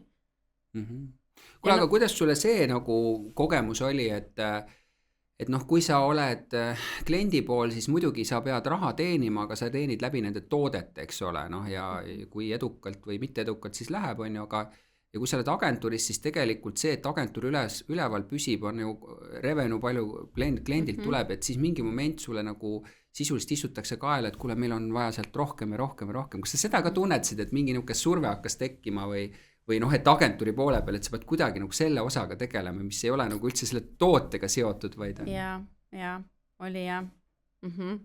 Ja kas see oli midagi, mille peale sa nagu varem ei mõeld, kui sa agentuuri läksid, et siuke olukord võib üldse tekkida, et noh, et tegelikult sa ju teed oma tööd, aga sama kuidagi, et noh, et seal peab olema aktiivsem selles osas või? Ja selles mõttes ma täiesti nagu ei kujutanud ette nagu seda nagu survet või seda jah. Ja see nagu ei olnud väga meeldiv, eks ole? No ei olnud jah. Ei olnud jah. Aga kuidas siis järgmine etapp oli? Siis sa vaatasid, et see ei ole ikkagi päris sinu teema, eks ole, noh vähemalt kogemuse said kätte. Me oleme ju tegelikult öelnud, et tegelikult see nagu käimine agentuuri vahet on nagu hea. Seda ma tahtsin ka öelda, et selles mõttes oli ikka see tohutult kasulik kogemus. Just selle loomingulise poole nagu nägemine. Jah, loomingulise poole nägemine ja ka nii-öelda ka erinevate siis sotsiaalmeedia, disainer, AD, kopp, ja loovjuhid, eks ju, et kõik need samamoodi, et mul on alati see oluline juba karjääri alguses, et mõista nagu tervet äri, eks ju, struktuuri ja üksuseid, et mitte, et ma lähen nüüd turundusse, ma teen oma turundusasja nagu ei toimi niimoodi, et sa pead ikka mõistma kõiki nagu üksuseid ja osakondi ja pooli ja aru saada, et miks ta teeb nii, kuidas ta teeb nii ja kas see toimib või ei toimi, et parandusi teha. Ühesõnaga, ikkagi midagi positiivset sa võtsid kaasa ja siis sa vaatasid ringi või kuidas sul jäi midagi või keegi võttis suga ühendust või kuidas see järgmine etapp üldse tuli? Ei, siis ma jälle nägin kuulutust ja kandideerisin. Ja nüüd me räägime sellest samast Atriast, jah? Jah. No suur kodumaine, on ta kodumaine ikka või? Jaa. Suur kodumaine tootja, eks ole, on ju hästi edukas, on ju. Mõnes mõttes sulle tuttav mingis osas, on ju, et karjääri ja nüüd vahepeal oled palju saanud kogemust, et sa läksid suhteliselt nagu noh, ma ütleks nagu kindlal meelel sinna, et sa teadsid, mis sind tegelikult ees ootab selles valdkonnas kui sellises, eks ole. Ja? See võis olla ka nagu põhjus, miks sind valiti või? Sa kindlasti küsisid pärast, miks valiti sind või ei küsinud? Ei, vabandust. Ei, me oleme sellest muidugi rääkinud ja see tuli ka vestluse käigus, eks ju, välja, et noh, ma ütlen, miks mul üldse väga sümpatiseeris Atria oli, noh, bränd, see on muidugi nagu, eks ju, väga suur pluss ja oli atraktiivne ja motiveeris, aga teine pool on see kultuur ja täpselt see, et kuidas see nagu protsessid ja kuidas see töö nagu käib seal. Et see sai siis Meelisega, meil tegevdirektoriga jutt jooksis, et seda bürokraatiat ei olnud, vot see oli nagu see sulle meeldis, jah? Täpselt, et seda ei ole. Me tahame midagi teha, istume maha, proovime, teeme ära, valmis, voilà. Et saame päris asja nagu teha, eks ju, et ei ole mingit vingerdamist, vangutamist ja niisama aja ja raha kulutamist. Ma mõtlen, et nagu ma ütlesin, selle Mirjami jutust mul ka jäi nagu mulje, et on sellist eksperimenteerimist hästi palju, et et vaadatakse ära, tundub nišš olevat, tehakse ära, et ma mõtlen, et seda saab teha ainult juhul, kui justkui kaubandusega on kokkulepe, kus sa nagu tootepositsioone saad oma portfelli nagu lõikes vahetada. See mulle muidu ei tundu loogiline. Vaata, sa just rääkisid ise leivasaia sektorist, kus on ju positsioone on jube vähe, et kui sa ikkagi lähed midagi nagu uut tooma, siis reeglina öeldakse, et vaheta endast ära, et väga vähe antakse võimalust teistest võtta. Ja seda ei saa teha, kui on nagu skuusid vähe. Ma ei küsinud, palju Fatserial sul üldse nagu skuusid oli, palju suur see portfell üldse oli suurusjärgus? See oli mingi 50. Kas 50 oli kohe alguses, kui sa oma kategooriaga alustasid või kui ma mõtlen, kui sa pärast juba olid nagu kogu portfelli peale? Et alguses oli see portfell isegi väiksem sul, jah? Jaa, alguses oli väiksem, et eks sinna tuli ka uusi nii-öelda kategooriad ka, et snäkid ja näkileivad ja kõik nagu juurde, et lõpuks ta oligi seal, ütleme, 70. 70 on ju. Ja tallega aegadel oli umbes, kui see portfell sul oli? See võis olla ka, seal on nüüd rohkem, tegelikult ei pruukinud ollagi või? Võis ka pargend olla või? Pargend rohkem? Ma tahaks öelda, et on rohkem, aga ei mäleta. Aga prikkeaegadel? Umbes sama, brände oli, eks ju, palju, võis olla sama, vähem võib olla. Nii. Ja nüüd sa satud organisatsiooni, kus on neid oluliselt rohkem, eks ole? Oluliselt rohkem. Ma ei mäleta nüüd täpselt, aga see on võib-olla 300-400 või isegi rohkem. Mingi taoline võib isegi olla seal, on ju. Hoopis teine portfell. Kui suur su meeskond? Sul ei ole seal väga suurt meeskond, on ju. Üks ei ole. Ja mina elan ja siis mul on ikkagi jätnud spetsialist. Vaata, nüüd on, miks ma sellele viitan, see on nagu raske positsioon. Mul endal on olnud ka, on ju, 400 pluss ja 500 pluss, on ju, ja et sellest on juba üle käia nagu raske, et seal kipub ununamagi neid tooteid, eks ole, et sa vaatad, oot, see toode on ka minu oma või et ma pean selle käekäigust ka nagu eks ma siiamaani õpin seda portfelli, et portfell on suur, eks ju, et see kahjuks nagu niimoodi ei ole, et sa istud maha ja võtad selle endal listi ette ja hakkad nagu see ei kõneta sind, on ju, et sa pead esiteks, sul läheb nüüd mingi aeg, kui sa sööd nad läbi ka kõik, eks ole, või vähemalt maitsed, et mis nad siis nagu on, on ju. Aga ma mõtlengi, et ma viitasin sellele, et sellist nagu mitte et tavaline, ma ütleks ka tavaline tootarvusprotsess on tegelikult üks suur eksperiment, on ju, me ei tea, sa ise ütlesid 10-st 1, eks ole, õnnestub, on ju, ja kõik loodavad, et see järgmine on see 1, on ju. Aga et me teeme asju nagu läbi kogu aeg tunnetuse peal ja sellise eksperimenteerimise peal, et nemad on siis nagu võtnud sellise protsessiks endal selle. Aga seda saab ainult nii teha, kui sa saad enda seas kogu aeg neid vahetada, et see võib-olla ongi see edu olnud tänu sellele. Ja, et Atlas ikkagi me hoiame seda uute toodete osakaalu väga optimaalne. Me ongi väga müügile orienteeritud, et me ei koorma ei tarbijaid, me ei koorma kaupmehi ja täpselt ongi, et kui meil talvel võtame vanast sortimendist 10 välja, siis me asendame 10-ga ja nii-öelda hoiame seda ikkagi mõistlikuna ja optimaalsena. No ma saan aru, et seal on veel paar eripära, eks ole, et seal võib-olla, kui sa vaatad oma leivasaia kogemust, siis nendel tunnelahjudel ja pätsidel on nagu ikkagi päris suured kogused, mida sa pead tegema ära, on ju, et võib-olla selle lihatööstuses on pätse võimalik väiksematena teha, eks ole, et see, kuigi need pesemised ja kõik, see on ka oma teema, aga et osades on see suurem, ma mäletan, jogurtit teha oli ikkagi nagu problemaatiline, et juba torustikude läbilükkamine sa ikka kaotsid nagu mitmeid sadu kilogramme nagu toodet, eks ole, kuhugile see pidi ju oma hinda minema sisse, on ju, et võib-olla see on nagu noh, lihtsam selleks eksperimenteerimiseks, aga ma mõtlen, mis sul on juurde nüüd tulnud, on ju see, et sul on hooajalist toodet, mida leivasaja sektoris väga palju ei ole, kui just magusa asja kõrvale jätta, eks ole. Ja. Et kuidas sa sellesse nagu sisse nüüd tuled, et et aga mul on ju mingi jõuluportvel peaks olema ja vot see on üks asi nagu tegelikult, mis leivasajas nagu võib-olla nagu igatsesid, et eks ikka oleks saanud teha ju mingi võtame lihavõtted või mis iganes või jõululeib või mis iganes. Aga need mahud jäävad nii väikseks, et täpselt see jäigi sinna mahu taha ja sa võisid ka, isegi kui seal on nagu palju, ikka jääb mahu taha, et seda lihtsalt ei olnud mõistlik nagu teha eriliselt. Aga nüüd ma olen tagasi ja väga äge oli, sest ma olen ju selles olnud seal sees tallegi ajal. Et see on, selles mõttes on ka nagu mugav, et sul on väga struktuur on paigas, eks ju, et tootearendusprotsess ja tiksud nii-öelda selles, aga jah, see on alati siuke siiamaani, et seletad inimestele, et ei, nüüd me hakkame talvetooted tegema, et suvi on valmis juba. Vaata, ma ei tea, kas sa tunnetad samamoodi, et vaata, kui sa just ütlesid, et sa natuke väsisid ära seal Fazeris, et kogu aeg teed ühte samat asja ja mõtlesid, et äkki mingit teist valdkonda. Käisid korra, eks ole, agentuuris lihtsalt juhuslikult ja nüüd tuled tagasi ja tegelikult nagu huvitaval kombel leiad, et kuule, et aga tegelikult see on päris nagu lahe, on ju. Et ei olegi vaja nagu palju aega. Mul oli endal täpselt sama asi, et ma olin Kalevis pikalt olnud, siis ma sellest väsisin samamoodi ära, on ju, siis tuli mul see meediaaeg, on ju. Ja pärast, ja ma mõtlesin, et ma ei tahaks nagu üldse teha enam nagu tooteid, on ju.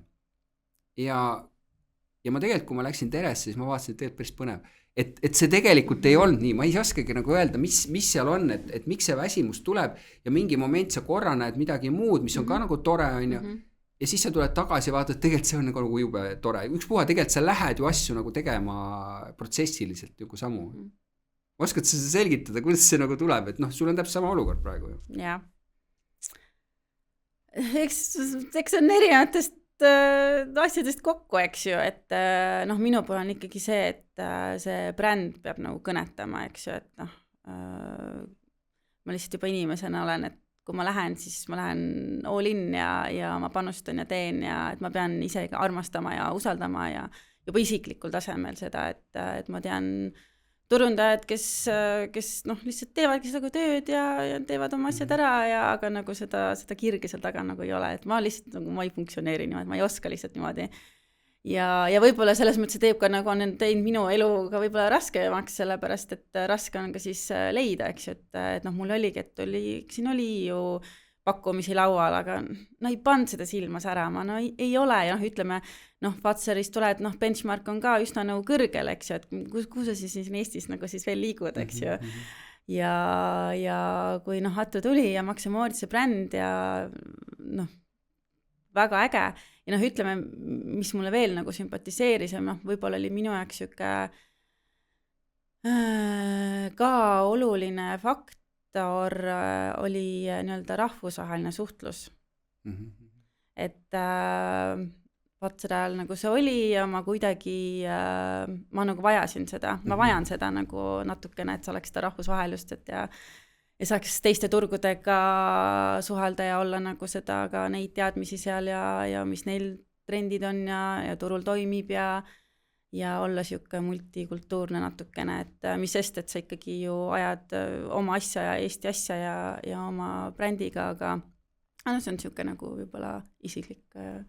Kuule, aga ma mõtlen, kui palju sind motiveerib see, et ei ole palju asju, mis tegelikult jõuavad hästi paljude inimesteni, kaasa arvatud su oma pereliikmeteni, et tegelikult sa tulid valdkonnast, mis oli, inimesed su ümber tegelikult nägid, mida sa tegid ja võisid nagu igapäevaselt katsuda, samamoodi oli tallegis, eks ole, võib-olla šampanjat kõik ei joo või ei saa endale seda lubada, eks ole, aga sa oled praegu jälle brändi juures, kus arvatavasti kõik inimesed ümberringi on mingil etapil kindlasti mingid tooteid söönud, on ju, ja nüüd asju, mida sa nagu teed, mõnes mõttes need jõuavad hästi paljudeni, et see nagu sisu, mida sa teed, see mõjutab tegelikult igapäevast elu ju mõnes mõttes. Kas sa selle peale mõtled või? See ongi, ma olen alati öelnud ka, et noh, üldiselt nagu toit, eks ju, kui me räägime Max & Moritzi brändist, et see ei ole lihtsalt toode, eks ju, et see on traditsioonid, see on pere, see on emotsioon, kõik see kokku, et see ongi ju igapäeva elu inimestel, et kõik baseerubki selle toidu ümber ju. Et sa puudutad ikkagi väga isiklikul tasemel ja noh, samas ongi ju need inimesed, noh, mis ma ütlengi, et sa peadki kuulama, et ja võtma seda tagasisidet ja kogu sinna protsessi ja plaanidesse ja noh, ma arvan, ongi, et jääda nagu inimlikuks selle juures nagu, et ma ütlen, innovatsiooni võid ka ära uppuda, aga võtta, mina isiklikult arvan ka ja noh, mis ongi ühine arusaam meil, et inimesed ikkagi, sa ei saa ära kaotada seda traditsioonilist kõrval, eks ju, et seda klassikat, et see peab olema nagu tasakaalus. Et jah, innovatsioon peab olema, eks ju, peab toimima, et kasvada ja areneda, aga mõistlikkuse piires. Kuule, ütle mulle, me räägime korras kommunikatsiooni poole pealt, et noh, seda sa oled outsourcinud, eks ole, agentuuridena, eks ole, et sa ei ole ju enda sees, sul ei ole kunagi in-house olnud, on ju. Et esiteks, kui sa nagu lähened, kas sa lähened idee baasilt või lähened kanali kaudu, et sulle, kus seda inimest siis kõnetatakse ja vaadatakse sealt edasi, ehk noh, et kas sa eelkõige strateegiliselt kommunikatsioonis räägid meediaagentuuriga või sa räägid loovagentuuriga? Tegelikult on niimoodi, kui see nii-öelda juba kampaania briefis, ma tegelikult, mul on endal mingisugune juba ettekujutus olemas. Nagu ideest või? Jaa. Ja see tuleb nagu tootest endast põhimõtteliselt või? Toote kontseptsioonist kui sellisest? Toote kontseptsioonist ja noh, perioodist, kui me räägime talve kampaaniast, eks ole, et ma väga juba kindlalt nagu tean, mida ma tahan teha, kuidas ma tahan teha, mis nagu võiks olla, mida ma näen nagu kuidas ma tahan, et see oleks nagu presenteeritud või mis kanalite kaudu ja nii-öelda siis loovagentuur siis võtab nagu arvesse seda, et lähtudes nagu konkreetselt nagu siis meedialahendusest, eks ju, kui me räägime näiteks välimeedias konkreetselt nagu kui mul on ja siis nii-öelda võtab seda arvesse juba ehitab üles selle kampaania kuni sõnumist, kuni visuaalideni ja lahendusteni välja. Ja siis samal ajal ma juba räägin ka, isegi kui see nii-öelda mul ei ole loovlahendus valmiski, ma räägin juba meediaagentuuriga, näed, mul on siuke idee, ma mõtlesin nagu seda ja siis koos nii-öelda siis parandame ja arendame seda edasi kuni siis lõplikult välja, kui mul on nagu loovlahendus. Aga üsna samal ajal tegelikult toimib see ja samal ajal, kui loovlahendus tegelikult käib mul juba. Aga ma mõtlen, et kas sul siis endast tuleb see idee, et sa ei lähe kõigepealt nagu meediaagentuuri juurde ja ütle, et kuule, et mul on selline sihtgrupp, et ütle, mis oleks kõige parem meedia miks. Saad seal meedia miksi, lähed loovagentuuri, ütled, et meedia miks on siin ja nüüd mul on mingi idee ots seal olemas, et ma tahaks niisugust asja näidata. Kuidas sa ikkagi mõtled seda? No mul tegelikult on see paralleelselt ja kuna mul lihtsalt ma olen nii juba sees, jah, muidugi ma põrgatan meediaagentuuride, et mis ta nagu arvab, eks ju, et kui mul tahaks niisugust lahendust teha ja nii edasi, et noh, selles mõttes know-how ju tuleb ikkagi, nagu ma usaldan meediaagentuuri teadmisi, eks ju, aga selles mõttes ma juba enda sees on juba nägemus juba üsna nagu eos, mis ma tahan teha, kuidas ma tahan teha ja siis nii-öelda siis agentuuridega siis nii-öelda hakkame nagu seda nagu aga ma mõtlen, et see protsessi kirjeldust, vaata, et jällegi, et sa oled natuke erinevas situatsioonis, kui sa olid Fatseris, eks ole, kus sisuliselt on plaanid hästi selgelt paigas, on ju, millal mingid lansseeringut on ju, ma ei väida seda, et Atrial ei ole oma plaane paigas, on ju suure tõenusega ka, et noh, et tal vajab sellist nagu tõusu, võib-olla, ma ei tea, nende toodetega on mingid mured seal, nendel peab asendusi tegema,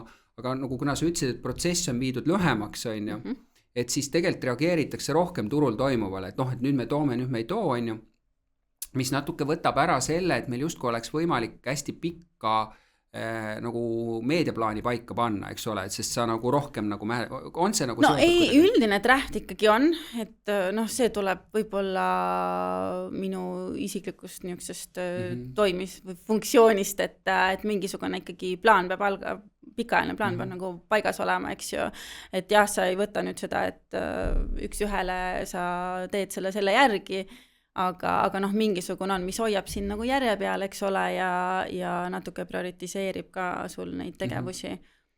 Aga ma mõtlen lihtsalt seda, et kas noh, et vaata, siin on meediaagentuurid on nagu kommunikeerinud ja teised turundajad ka, et see ajast on natuke ümber hakanud saama, et võetakse meediakohustusi, et noh, et sa paned nagu aastaks väga selgelt teleplaanid paika, ostad need nagu sisuliselt ära või bronnid ära, võtad kohustused paremad hinnad, et enam nagu ettevõtted väga ei taha seda teha, nad tahavad seda agiilsust rohkem, et ma plaanin küll mingeid asju, aga ma ei tea, kuidas ma ikkagi lähenen. Kas pigem me läheme sinna praegu või? No minu puhul ja Atre puhul, et ikkagi ma annan selle üldise, ma juba, noh, ma räägin ju, ma olen ju tean nii-öelda üldises joones, mis ma teen aasta lõikes ja mingisuguse ikkagi mahu ma võin tõesti rahumeelselt nagu öelda, eks ju, et selle summa nagu ära, et siis ma tean nagu, see on reaalne ja nii on. Et jah, ma ei tea, nagu ma ei oska nagu kommenteerida, kui võib-olla seda kanalite lõikes küll.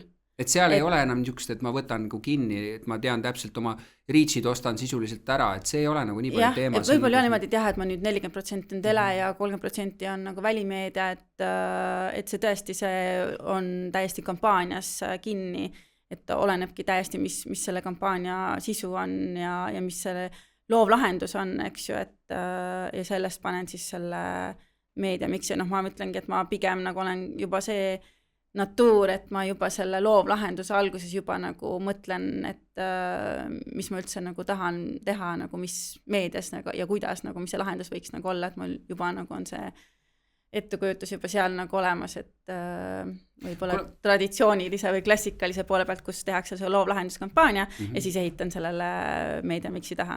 Kuule, aga selles mõttes, et noh, et toiduainetel on öeldud, et ikkagi liikuv pilt ehk nagu klassikaline tele on nagu kõige mõjusam, sest seal sa saad palju näidata, on ju, noh, just selles valdkonna mõistes on ju. Kui palju sa nagu tunnetad, et sotsiaalmeedia sisuloome, noh, kus tehakse igast klippe, on ju, palju see aitab praegu üldse nagu selles valdkonnas mingit müüki või kas sa sinna panustad või panusta?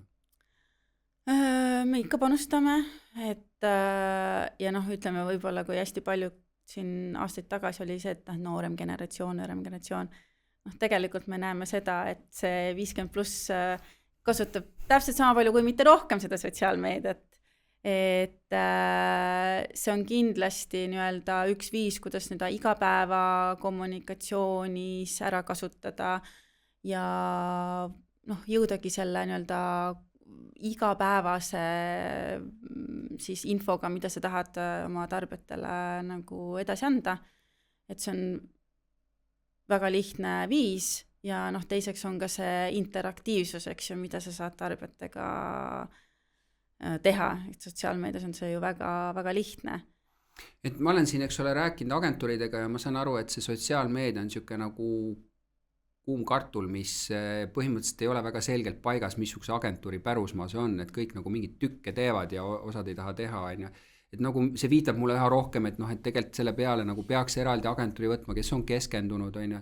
Et kuidas see agentuuride nagu list sinu jaoks on, et kas ma saan aru, et sul on ikkagi vaja nagu meediaagentuuri, eks ole, sul on vaja nagu loovagentuuri, kas sa nagu splitid nagu laiemaks seda, et sa pigem otsid loovlahendusi, kes kataks kogu selle või meediaagentuuri või et sa nagu vaatadki ja oled fleksibiilsem, et nagu lisada veel erinevaid agentuure, et ka muul kas see sisuloome nagu ära tagada seal sotsiaalmeedias? No loovagentuur teebki sotsiaalmeediat meil samamoodi.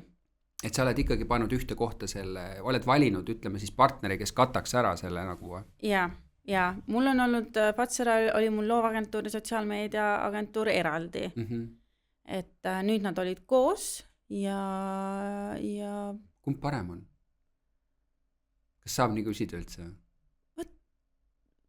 sul on rohkem tööd, kui sul on rohkem partnereid. Sa pead rohkem suhtlema erinevate partneritega. Ja seda küll, et ma nagu ei vastandaks neid, et see lihtsalt see protsess ja koostöö on nagu lihtsalt teistsugune. Et võib-olla praegu ongi see niivõrd nagu mugav, sellepärast, et nad juba omi keskis saavad väga palju nagu suhelda, infot jagada, et versus jah, siis langes nagu minule rohkem, eks ju, et seda infovahetust ja materjalide jagamist ja nii edasi, et ma olin siuke vahelüli, et panna neid agentuuri omavahel ka suhtlema, eks see nende jaoks on see väga suur koormus. Ja lõpuks see ju ka nii-öelda kuvab sul ka lõpuks sinna summareale, eks ju, et siis sa lihtsalt teedki neid, oled see vahelüli seal ise hästi palju. Et võib-olla praegu ma ütleks, et pigem ühele agentuurile anda teha on mugavam, mõistlikum ja efektiivsem. Aga selline lähenemine nagu selles kohas, kus sa olid, Ecuador, kus on ka meedia veel ühes pundis. Jaa. Kas see, mis seal pluss või miinus on sinu vaatest? Et kui sa juba kõik asjad viid ühte kohta? Või mitte et sa viiks, aga põhimõtteliselt nemad ju pakuvad niimoodi. Pakuvad, aga võt sellest meedia poole pealt ma nagu sealt, ma ei olnud nende protsesside käigus, et see võib-olla oli kõige niuksem, ma ei näinud reaalselt nagu, kuidas see käib või mis see nagu siis see pluss või miinus nagu on. Mul on olnud kogu aeg meediaagentuur eraldi, et mul ei olegi nagu teist kogemust, nii et Mis sa ütled mul sellest protsessist või sa ütlesid, eks ole, et mis osa sa tahad, et agentuur mängib, aga et kui valida ühte koostööpartnerit, meil nagu agentuuri on ka erinevaid, on ju, et mida sa nagu otsid eelkõige või mille alusel sa siis nagu valid, sest sellel hetkel sa ju veel ei tea, kuidas nad nagu suhestuvad sinuga, on ju? No lõppkokkuvõttes on, hästi suur on ikkagi see inimeste oma klapp, eks ju, et see lihtsalt see on hästi oluline, et juba inimtasemel klapid, eks ju, natuurides on mitte nagu mingil isiklikul, see ei ole koht nagu võtta midagi isiklikult, et lihtsalt ongi, kui te ei võngu samal tasandil, siis ei võngu, et inimesed on erinevad ja et siis ongi see üksteise mõistmine juba, eks ju, et see mõjutab nagu seda. Et see on nagu väga oluline, eks ju, et see klapp minu jaoks nagu oluline selle üldise koostöö juures ja muidugi on selles mõttes see ise nii on olnud, et ei tohi nagu konkurenti olla, eks ju, portfellis on selline elementaarne, aga ongi, mis see kvaliteet on, et lõppkokkuvõttes see ju baseerub nagu sellele. Kui sa ei tea ju, sa ei ole nendega koostööd näiteks teinud, kas sa vaatad, mis konkurssi nad on võitnud, eelnevaid töid või kuidas sa seda kvaliteeti hindad? Ei, läbi enda nagu põhimõtteliselt projektide. Jaa, aga see on juba eeldusel, et sa juba teed nendega, aga ma mõtlen protsessis, kus sa veel pead alles valima kedagi välja. Nii, välja valima. No eks see ongi, kõigepealt sa lihtsalt validki puhtalt, kus sa näed, et see nagu klapp on olemas, eks ju, ja sa ju teed mingisuguse esialgse ju projekti või niisuguse proovitöö, eks ju. Ja vaatad nagu, et mis see nagu on ja siis kogu nagu tiim, kuidas neil on ära jaotatud, eks ju, ja kes ju seal tiimis on ja mis, mis kompetents on, eks ju, kui me räägime näiteks pakenditest, eks ju, et siis et ikka ei anna agentuurile, kellel seda kogemust ei ole. Aga ise sa oled kunagi, me rääkisime just kogenud nagu individuaaltasandil, kui sa otsisid tööd, on ju, et kuidas tekib uusi tegijaid, kui me ei anna võimalusi nendele. Aga vaata, ma arvan, et see on siuke step by step protsess, et see võib tulla, et ongi, kui sa ikkagi uus agentuur, siis teeb näiteks loovkampaaniad, eks ju, võtad sotsiaalmeedia, et see on nagu üleminek ja kui sa nagu tunnedki, et okei, et see usaldus on seal, sa saad seda materjali, see kvaliteet on olemas ja siis annad, et võib-olla jah, see nagu step by step, aga ütleme niimoodi, et kui mul on täiesti uus ja kõike mune nagu ühte korvi on, see on risk. Ei, ma selles mõttes saan ju väga hästi aru, et eriti pakendi disainil on ikka väga selged printsiibid ja kui ei ole need disainerid kordagi puutunud kokku, siis elu on näidanud, nad armastavad nagu üle disainida selle, et ta võib-olla näeb nagu ekraani peal jube ilus, aga kui see murduse sekundit inimene mööda läheb, siis ta ei saa mitte midagi aru, mis seal toimub, eks ole, see on üks osa või see eeltrükitööd, mis on nagu igal materjalil ju veel erinevad, et see kompetents ja siis sealt tekib nii palju vigu, et see protsessis on, ma saan aru, millele sa viitad, eks ole, et, aga neid ei ole ka väga lihtne leida, vaata, et ega kõikidel agentuuridel ei ole ju väga suuri kogemusi suurte portfellide tegemisel, on ju. Et nii on, et selles mõttes selle pakendi maailmaga tuleb tohutult palju teadmisi ja noh, lõppkokkuvõttes ongi, et kui me räägime traditsioonilisest turundusmeeskonnast või turundusjuhist, siis noh, paratamatult ei ole seda aega või ressurssi lihtsalt olla seal kõrval ja iga asja juures siis nii-öelda anda seda infot, et näe, see on sellisele materjalile, et seal pead arvestama seda ja kui see liigub sinna külje peale, siis te peate sinna kõlblikuni nagu jätkeruumi ka, eks, et niisugused väga-väga detailid, eks ju. Jah, et kus see printer jookseb, eks ole, ja kuhu sa EAN-i paned, et sellel kassiiril oleks nagu mugav seda leida ja läbi lasta ja see suurused või noh, tegelikult ega mul on hästi palju tekkinud nagu ikkagi tagasilööke pigem nendes pakendite osas ja huvitav, et noh, et mõtled, et tööstused on pikkade kogemustega ja pakenditootjad on pikkade ja ikka juhtuvad, mul oli nagu kõige nagu javam olukord, noh, mul on palju olnud, aga ma mäletan, me tegime tooriustu, noh, meil ei olnud tooriustu ja tegime need valmis, on ju, ja õudselt pikk protsess ja mingisugused kandilised pakendid, jube kallid trükid ja kõik, on ju, ja põhimõtteliselt proovi tootmine välja, et noh, sisust kohe on lantseering, on ju, ja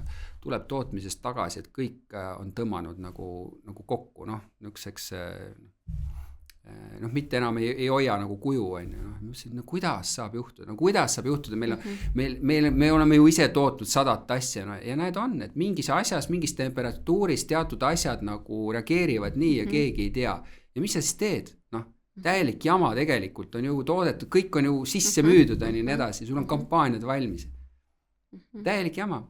Ja vaata, see on tegelikult üks vastus, miks tegelikult mujal nagu venitatakse neid protsessi hästi pikaks.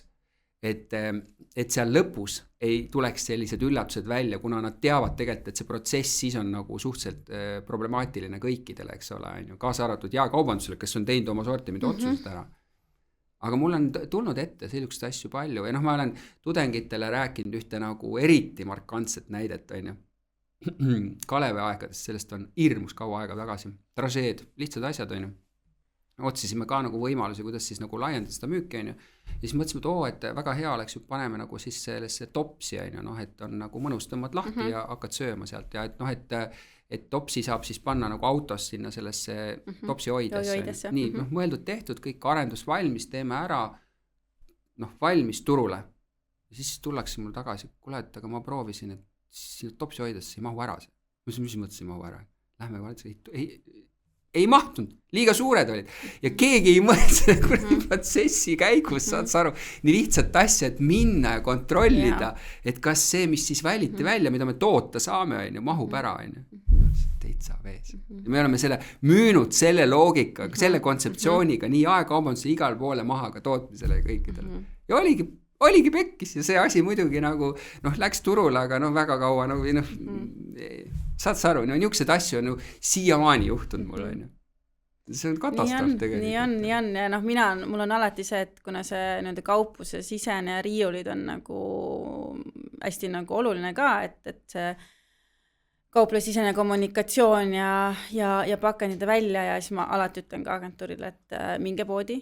Ma alati ise annan nagu pildid igas ketis, sest igas ketis on ju täiesti erinevad, kellel on näiteks külmikuksed, kellel ei ole külmikuksi, eks ju, ja kui sa ehitad oma juba materjalid välja külmiku näiteks kleebisele ja avastad, aga siin ju pole ju külmikul luksi, et kuhu panna, eks ole. Et noh, et siuksed detailid, et juba see sisse harjutada, et ma ise annan võimalikult palju infot, eks ju, et näen niisugused nagu poed, et arvestage, et kes paneb kuhu poodi, et ongi see, et meil peab külje pealt ka olema, et sest me oleme nagu seal on külg näha, eks ju, et kus kellel on nagu all vannis, eks ju, et noh, see ongi nagu väiksed detailid, eks ju.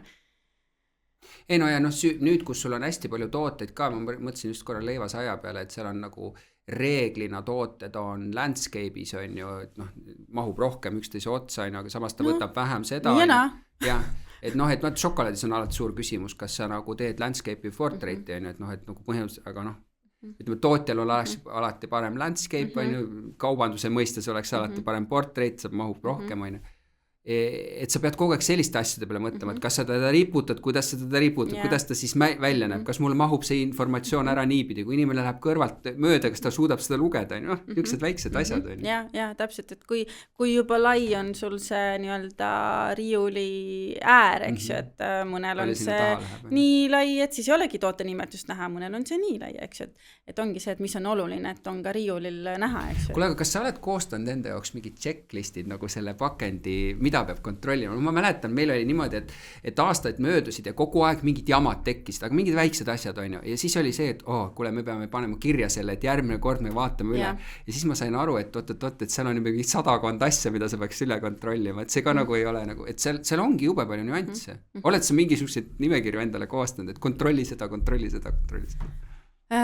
No ma püüangi, et kõik ju alati üle kontrollida, eks ju, prindin välja ja kuni siis mingitel toodetel teemegi selle proovitrüki ka, eks ju, et vaatame, kas nagu toimib, et ikkagi seda nässu minemise riski aga vähendada. Just ma mõtlengi, et kas püsib kõik see peas, et oota, kus meil see toote nimetus on, et ta on nii madal, et kas ta sealt selle hinnasildi pealt üldse paistab välja, eks ole, või et nagu ütlesid, et oot, kus meil seal sel tootel jookseb printer, sest praegu sul on nii palju erinevaid tootmisliine tegelikult ja printerid on kõik erinevates kohtades, on ju. Et kui ma teen ja mis värvi ta prindib üldse sinna peale, on ju, kui mul on alus selline, kas sealt tuleb üldse see välja, noh. Ja, et ma juba natuurilt olen siuke, et väike nagu pedant nende detailidele ma hästi tähelepanu pööran, et kuni ma võrdlen ka neid Pantone värve, eks ju, et kas see ikka on see ja siis prindin ja siis on see prooviprint, eks ju, et nagu võrdleme, et kui ongi, et ei tohi olla sarnane mingi olemasoleva tootega signaalvärvedus, kui me räägime, eks ju. Et kuni nagu, aga muidugi see paratamatult on, see ikka nagu võib nagu tulla, eks ju, aga ma olen ka seda, et ei ole nagu probleemi, millel ei ole lahendust, et siis ruttu nagu, mis on lahendus, eks ju, et kui on sul mingid väga suuri fopaasid olnud ka sellega seoses või? Ma ei ütlesin seda, et sa oled nagu mõelnud mingi toote välja ja see on nagu läbi kukkunud, ma ei tea, kas seda on ka nagu palju olnud või ei ole või?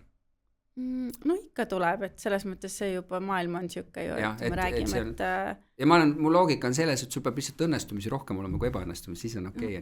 Aga ma mõtlen sellised nagu me just rääkisime pakendite mingid nüansid, on ju, mis on siis kuidas ma ei mõelnud selle peale.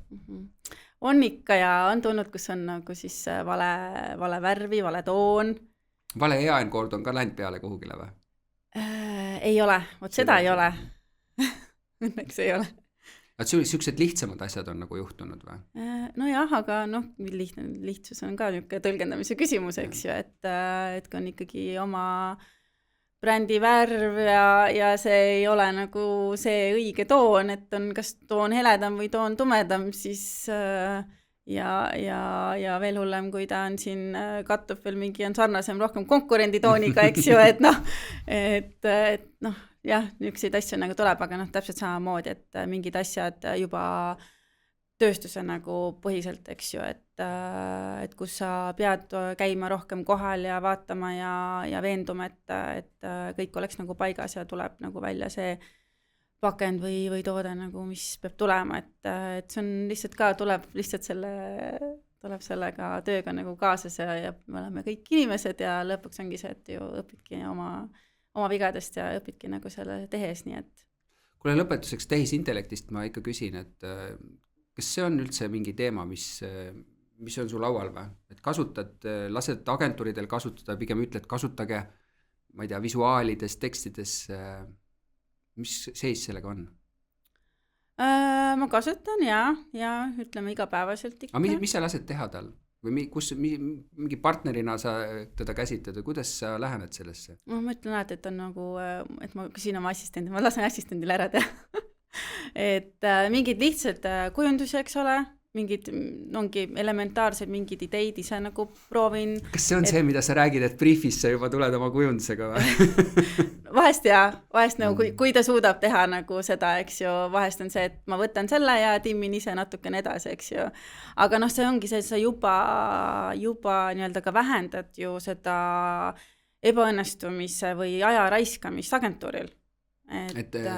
Kuule, ma küsin sellega seoses, et kas sa oled pigem selline, kes ootab, et agentuur tuleb mitme kavandiga ühe nagu idee vastu või pigem, et nad tuleks ühe kavandiga sellise, mis põhimõtteliselt on räägitud nagu briefi põhiselt, et mida võiks olla, et ja sa tahakski, et ta tuleb selle ühe kavandiga, millesse nemad nagu tõesti usuvad? Ma ütlen seda juba ise, et ma tahaks, kui on siuke, et siin ma näen mitut võimalust, eks ju, siis ma juba briefis nagu, et see kõik nagu oleneb, vaata mingi, et mis otsustada see, mis see sõnum on või visuaal on, eks ju, et ma tahan näiteks nagu 3 erinevat nagu drafti näha või... Aga ma mõtlen, kas sa reaalsuses tahadki nagu näha paljusid drafte või pigem sa tahad nagu, et ta tuleks ühe asjaga see, mis nagu, millesse nemad ka tugevalt usuvad ja mis muidugi on su briefi põhine, eks ole, on ju? No see oleneb nagu sellest asjast nagu tööst, projektist, mis nad teevad. Mõnel puhul ei ole vaja, et lihtne sõnum, jah, nagu et selles mõttes küll me juba põrgatame selle juba sõnumi, eks ju, et me ei hakkagi minema järgmisesse faasi, enne kui see juba sõnum on, eks see paigas ja kooskõlastatud, et mitte nagu aja nagu raisata aega. Ja võib-olla jah, ma ise nagu olen võib-olla rohkem igas asjas sees ise ja seda nagu tüüpi, et kui mul oma nägemus, siis mul on oma nägemus ja siis selle järgi.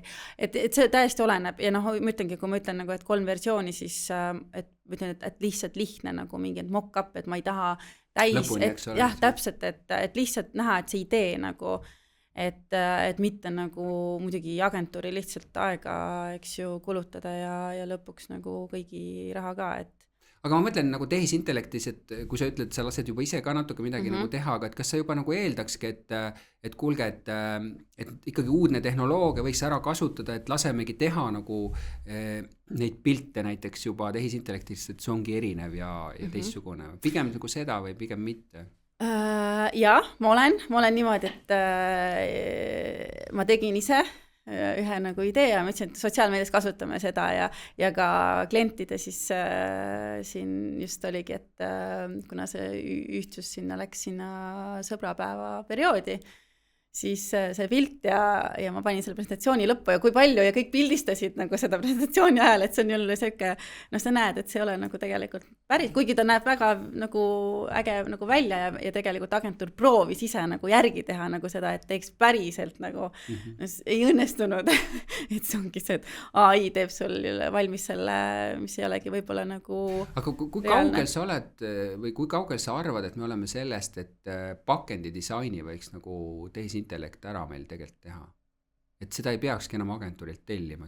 Seal tegelikult on ju lihtne printsiip, on ju, sul on brändingu elemendid olemas, on ju, annad ette umbes nagu sarnase kategooria, mis sul on ja ütle, et hoia sellest konkurentidest eemale oma disainiga. Mis sa arvad, kaugel me oleme sellest? Ma ütlen, et hetkel disain ja nagu mingid nagu mõtted, aga nagu see teostus, kuni sul ikkagi nagu layout, trükifailide välja, et see ei ole. Seda ei ole vähemalt mina näinud niisugust lahendust veel, mis suudaks selle aga kas sa nagu tahaks, et oleks või? Et sa saaks rohkem oma ideid ise teostada või? Oleks see nagu hea, kui see oleks olemas või? Kui ta suudaks, ma ei tea, kiiremini või efektiivsemalt nagu teha, siis miks mitte muidugi, aga ma ei tea, eks aeg näitab. Ma lihtsalt mõtlen seda, et vaata toote sisse me teeme ise välja. Arendame koos, et miks siis välist ei võiks teha. Põhimõtteliselt on ja ma olen suga nõus, see tehniline, kui see tehniline külg oleks seal ära teed, aga ma usun, et see ei saa olla väga kaugel, kui praegu õudselt investeeritakse kogu sellesse asja, et see võib vabalt juhtuda niimoodi, et üks moment sa promptiga ütled, ütled need oma brändi elemendid ja palun nüüd tee üks asi mulle siia juurde ja see asi ongi tehtud ja see juba läheb sinna trükikoja teele ja kõik on tehtud. Jah, ma arvan, et lihtsalt praegu ongi see inimlik faktor, eks ju, et sa lihtsalt võib-olla juba enda praegu nagu mõttes ei ole veel, et see tunduks mitte tehislik või aga kui seal on lihtsad asjad, eks ole, et kas toote mingi läbilõige ise näitad või pole üldse, meil paljudel asjadel polegi toodet. No eks see oleneb sellest, eks ju, etiketist või labelist, et mis sul peab olema seal, et eks aeg näitab, et see on muidugi põnev nagu osa, aga jah, eks et ise kasutana ei tea. Aitäh, Maria, et sa võtsid selle aja. Edu sulle uues ametis, et see on väga põnev koht, kus olla, ja silm sul särab, nii et ma arvan, et siit tuleb veel palju huvitavaid tooteid ja kampaaniaid välja. Aitäh sulle, tänan kutsumast. Ja kõiki teisi siis tänan kuulamast ja vaatamast ja kutsun siis järgmist episoodi jälgima, nii et kõike head ja nägemiseni. Sulle ka, head aega.